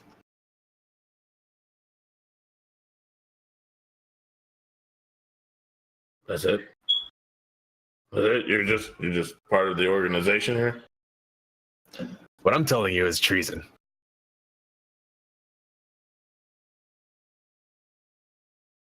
Shortly into the operation, I guess I should say first, this Operation Greenhouse was a covert operation that was between the United States Army and Umbrella. This is where Umbrella comes in. Umbrella helped develop the formulas, and I was there making sure that none of the tests went awry and no people were hurt. I was just a physician there, just a kid, really. Umbrella was a part of it, and they had their scientists working on the formulas, and they had their contacts. But suddenly, on the day of Raffles Dead, do you know what it is? I don't know off the top of my head. I can look it up real quick. Suddenly, consulting conscience. I didn't have my player sheet. April 11th, 1977. On the day of April 11th, 1977, we were overrun by a group of militia. There was no way that those militiamen should know where we were. Everybody at that facility died, except for me, Carmine, and 2 other friends. Umbrella not only is a organization that is building and designing biological weapons, they also killed an entire military compound just to keep a formula. I want you guys to know this is what you're up against if you decide to pursue Umbrella any further.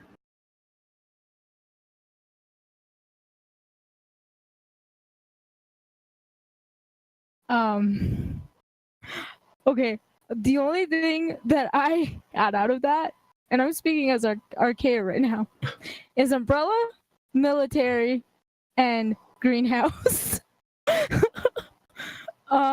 She stands up off the floor. She's still holding tightly to the Michael pendant. She walks over to you and she's like, "Does this mean you and Carmine and the other people you were with, you survived Umbrella?" And she gives you the oddest look you've ever seen a 10-year-old give you in your life. Apparently, that's all anyone ever does, is survive Umbrella. You can say that again. But I'm confused. And she looks down and she's like, I'm confused. How did a 17-year-old kid get wrapped up in all this? No, I wasn't 17. I was 20. Oh, I went into the military. I went into the military at 18, 1 year after Vietnam, and then at 20, I was handpicked to join this operation. She puts her finger to her temple and she's like, "You must have been smart." And she kind of like stretches her face a little bit. Neil says, "I used to have an even higher intelligence score. You don't even know." No, So he doesn't say that, obviously. my question to you is that why back at the camp they were so quick to release you? So, I also have a presidential pardon Why? because I know things about the government that I'm not supposed to know. It probably would have been better off if me and Carmine and my other friends, if we all died in that incident, it would have been buried under 3 miles of red tape. But we survived, and to keep us quiet, we have certain benefits. And I'm breaking that right now to tell you this. You cannot tell anybody outside of this room anything that I've just told you. Don't worry, already forgotten. Arklay like looks at him and she's like, "I don't even understand." Just know that Umbrella is willing to do a lot to get rid of loose ends, to get rid of people involved in any way with what they're doing, including anybody involved in official government. Yeah. Okay. Even official government operations, they are willing to murder.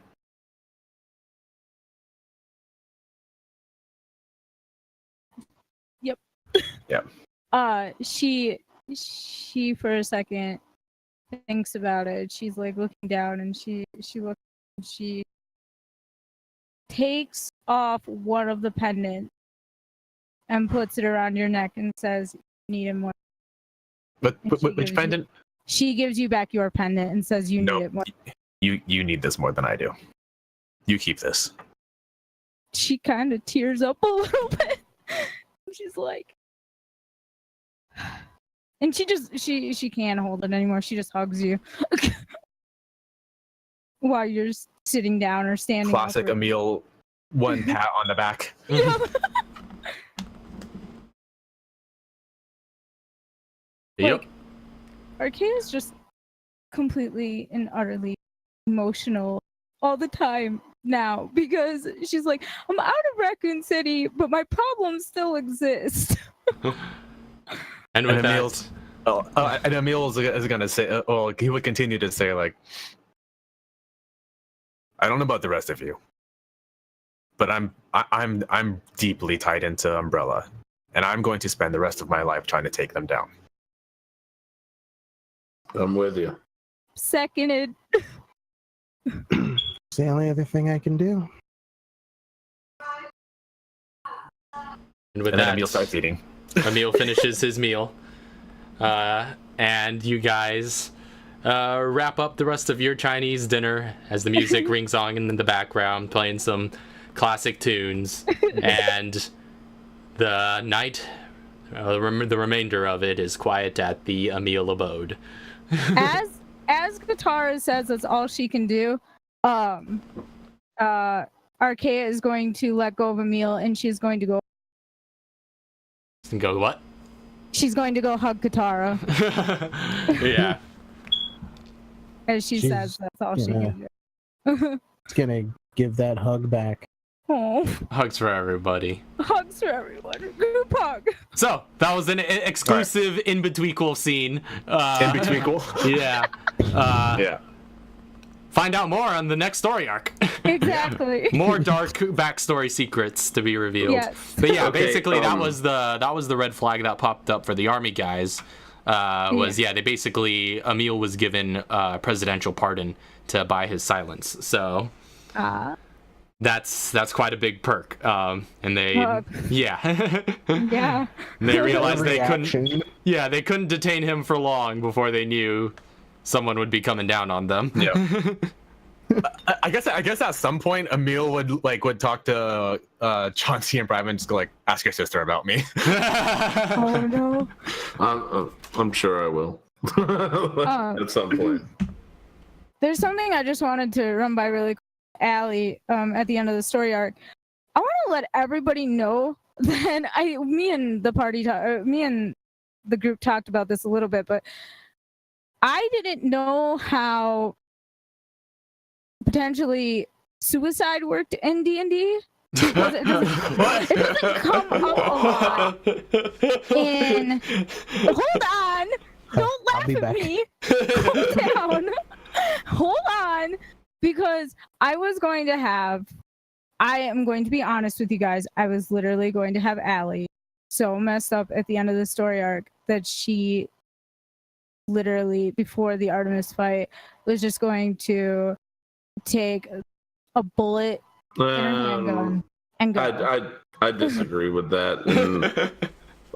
And here's the reason. You guys would have gotten so wrecked in that last fight if that happened. I do want to say one thing though. Like, I agree that you can do it, but like, it's kind of in poor taste, in my opinion. And there's a reason for this. There's a reason.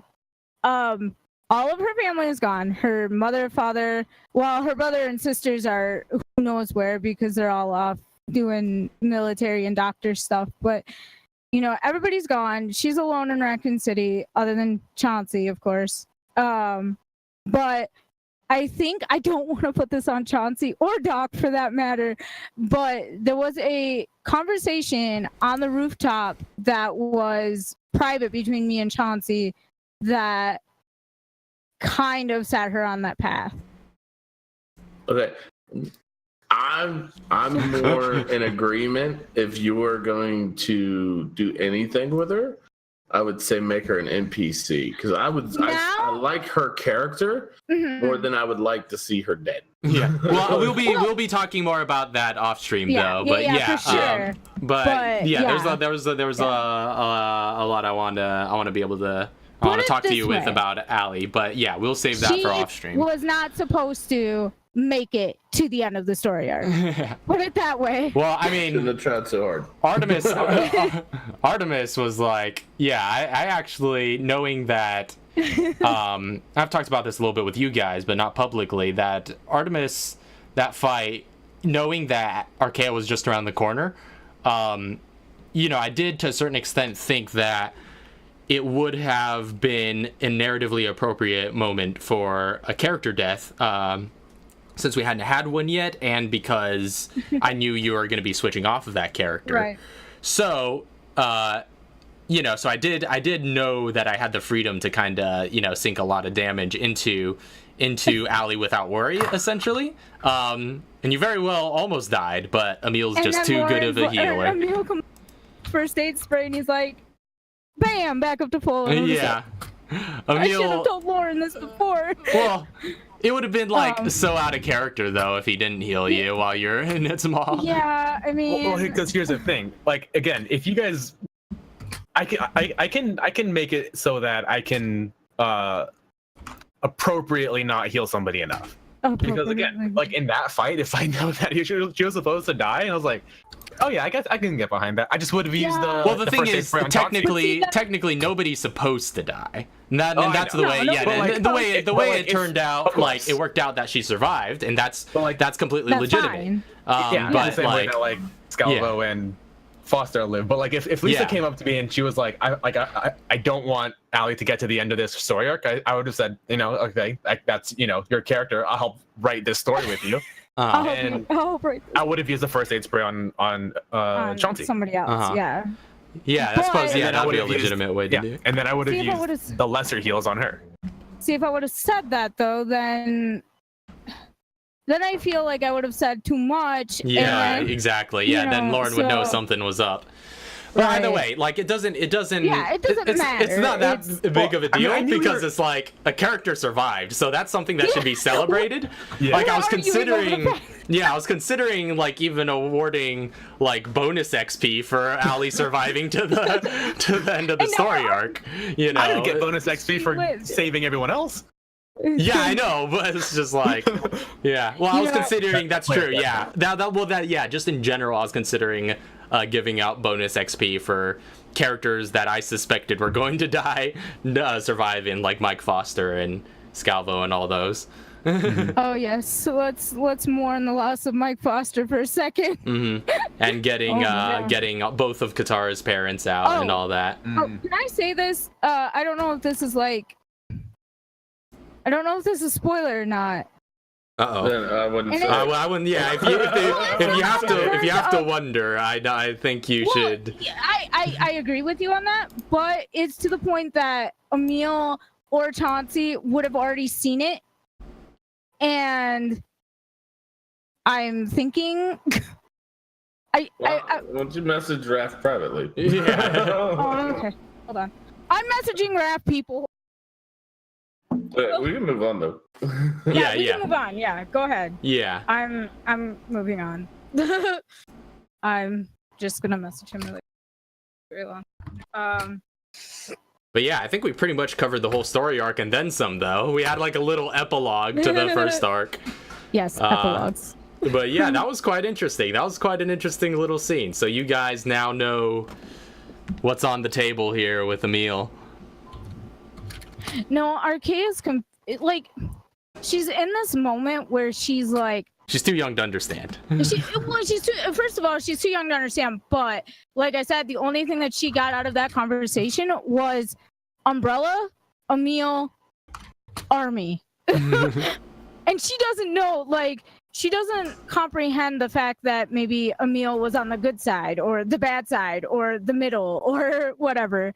She's not entirely sure how to feel about it.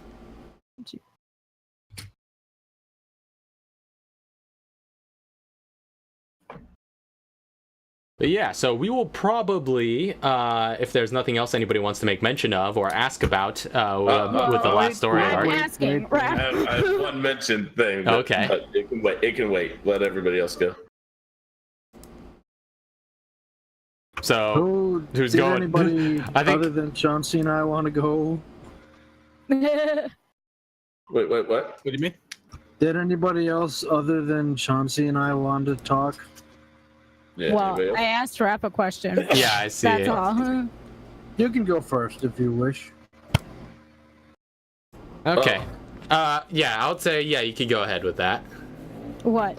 Let's Rap hear it. or Yeah, Doc or me? Lisa. Oh, okay. I was so confused. Okay, so when Emil and Arkea were talking in the tent, she would have showed you something that she had written in her notebook. And there's like two short eulogies in her notebook. One from Mike Foster, and one for a man you probably wouldn't expect her to write a eulogy of, since she had never met him until that fight. She wrote a eulogy to more of a fallen comrade than Jack Carmine in particular, but it is titled that. Jack Carmine? Yes. Oh. It's Mike Foster, then there's Words, then there's Jack Carmine, and then there's Words. That's all we'd see is those two names. That's it. Yeah. Yep. And then the short like paragraph of eulogies for them. Oh. Yeah. I just wanted to let that be known because I worked so hard on that eulogy. Well, right here. if Emil sees a eulogy for Jack Carmine, he's specifically not going to read that. That's okay. That's okay.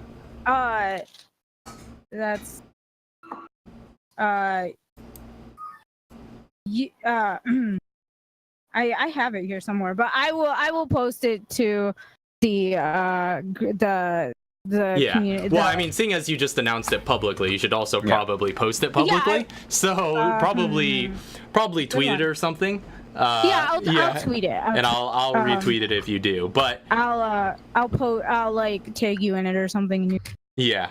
So is there anything else anybody else wanted to inquire about before we wind things down? And while we're talking about the story arcs.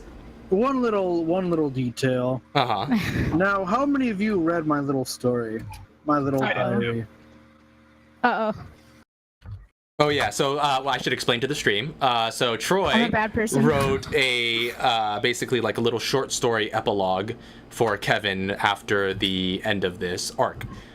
So that's what's in reference here. But most of our audience, I don't think, has had the opportunity to read that. I was talking more to you guys anyway. Yeah. I haven't had a chance to get around to reading it yet. To be honest, I don't read. That's true. We have established that you don't read. It's not me being a dick. I don't have a lot of time, and I am dyslexic, so it takes me a lot longer to read than most people. So I tend to like audio. It's actually in diary format. That's awesome. Oh, I'm sure he went above and beyond. That's awesome. Yeah. It's actually in like. So I think I'm the only person here who has read it. I read it. Oh, and I'm Lauren. reading it now. And like none of our audience. But is there something particular you wanted to talk about? Well, let's just say that after he died. Well, let me put it this way. So a little bit of backstory here. Kevin's grandfather left an inheritance to his son, which he told his son, "Don't use it unless you need it." So he never did because he did pretty well for himself, raised a family and whatnot. However, he did decide to invest the money in a life insurance fund. So let's just say in a month or two, Kevin's going to be on his own and his family's going to be very well to do. Yeah. So there is a high possibility you may see him again sooner than you think. I'm wondering now how much Emil is going to reach out to all the other people who he met. Yeah, that's a good question. Because obviously, like the core party, the party of 4 is going to be like the main group. But yeah, I'm wondering how connected you guys are going to stay to the supporting guest characters. He's at least going to send everybody a letter. True, he's a letters guy. The letters. Can we count Allie as a guest character? No, yeah, I've pretty much actually, for the most part, in a lot of my notations, have been treating her as a guest character already. So yeah. Awesome. That's the way I kind of see it. So, but anyway, anything else? Okay, I wanted to state of how difficult it was for you to determine whenever we were leaving to give us all of our weapons, like how that could have played out. That we didn't leave with everything, and that was one thing we started to talk about before streaming, and we never got around to until now. True, yeah. Perfect way to sign off. I forgot about that. So then that was right at the end of the arc, so works perfectly chronologically. So yeah, so that was mostly a point of realism. Wasn't really something I was considering mechanically, because for the most part, I wanted to have some continuity, and so I didn't want to, nick you guys too bad. But but that was mostly a point of maintaining realism, knowing that legally speaking, that's a precarious situation you guys would have been in. You were on a military camp that pretty much got to say when you guys stay or go, but. You guys came with all these armaments and heavy armor and weaponry and all of that. Acquired illegally. Acquired illegally, yeah. For the most part. Exactly, yeah. So that was mostly just the point of maintaining realism. That's why I gave you a lot of ways out of it, which you guys did manage to capitalize on with a natural 20. So yeah, that wasn't really something I was considering as like a harmful thing. I didn't actively want to take your guns away, or anything like that. But yeah, that was just mainly for the point of verisimilitude and maintaining realism and forcing you guys to think about that, since this is more than just a Resident Evil game, this is going to be a continuous story and there's going to be a role playing and all that. So I wanted to have that degree of realism that they didn't, want you to leave with illegally acquired armaments. So yeah, and then there's that, and then of course the things that you guys were basically able to get away with the things that you can conceivably legally own, and they just got you licensed for that. But the obviously the two big weapons were like the grenade launcher and the MP5. They just couldn't let you get out with, even with your natural 20. And those two, I think they gave Allie like an ultimatum, but she just said keep it because I don't want to deal with it. Yeah. Chauncey didn't have the room to carry this is ever going to happen again. Yeah. Katara will get a new grenade launcher, a new and better one. She'll probably find a way to build one or something. She will be Percy. I'm kind of sad that that grenade launcher got left behind. I feel like it has some sentimental value for Katara, but at the same time, it's really hard to justify. But yeah, it won't be an issue though. I know how integral that is to your build, so you gave him an idea, Raph. Oh boy. No. Well, you've got 5 years or however long it's gonna be. Out of curiosity, had I not rolled that nat 20, what weapons would you have taken from me? Probably everything that you didn't already own. So like I think the only weapons you really owned were the AR-15 and the Magnum. Mm-hmm. Yeah. So even like the karambit and all that good stuff. Well, I don't think you really need to be licensed, for a karambit. You don't need a license for a shotgun or a handgun. Well, you do need them for handguns, but you only need a permit to own handguns. They don't have to actually be registered to you. It is federal offense, but you don't have to. and we were at a military facility, basically. So, but I technically own legally, and it works out perfect that I did roll that nat 20. I would have argued it. I would have argued it tooth and nail to keep all the guns. Yeah, but you kind of were, and that's why I had Cambria step in to give you advantage on that roll. Nice. Because she sees you arguing, she's gonna just walk in and back you up. I can't even remember what the first roll was, but then that nat 20 showed up. Everything was set in play. All right. Well, that was the first two arcs, the Arklay Cabin and the Raccoon City incident. Thank you all very much for watching. There was actually quite a few people that came out to this, so it was surprising. And we got you guys got a little peek at a little bonus scene that sets up the next story arc a little bit, so that was kind of unexpected. But yeah, the more on that will probably crop up during the actual role play, just for the sake of having it mentioned. But yeah, again, thank you all very much for watching. Eventually. It was going to happen eventually. Now you guys know Emil's, and now people besides Katara know Emil's deepest, darkest secrets, or at least one of them. So yeah, that was quite an interesting little thing. I like the way that turned out. We kind of had to improvise a little bit on the setup for the stream, so I apologize if it's a little, not necessarily jank, but kind of simple. Yeah, I think it turned out rather well with this little layout. I have the image that I put up for the audio logs for this, so just because it's all just like I guess A long bonus audio lore. log. Yeah, this is just a big audio log. So It's like a Resident Play podcast almost. yeah, well, I mean, this is the post show, so that's essentially what post shows are. But yeah, again, thank you all very much for watching.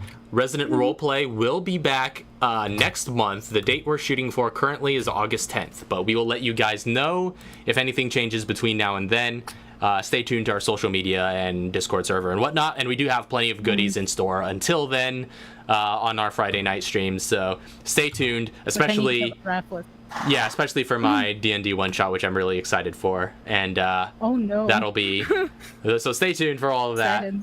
That's gonna be there's gonna be a lot going on until Resident Roleplay returns, and hopefully he'll return in force. It'll fly by. I'm sure it'll fly by, especially since I'm very busy and time will fly by. I've got like a million other projects to work on while in the break, so I doubt it'll feel like any time has passed for me. But yeah, that's gonna be a thing. But until next time, we'll see you guys later. Peace. Squared. Have a good night. See you later, folks. God bless. Good night, sweet dreams, all the good things.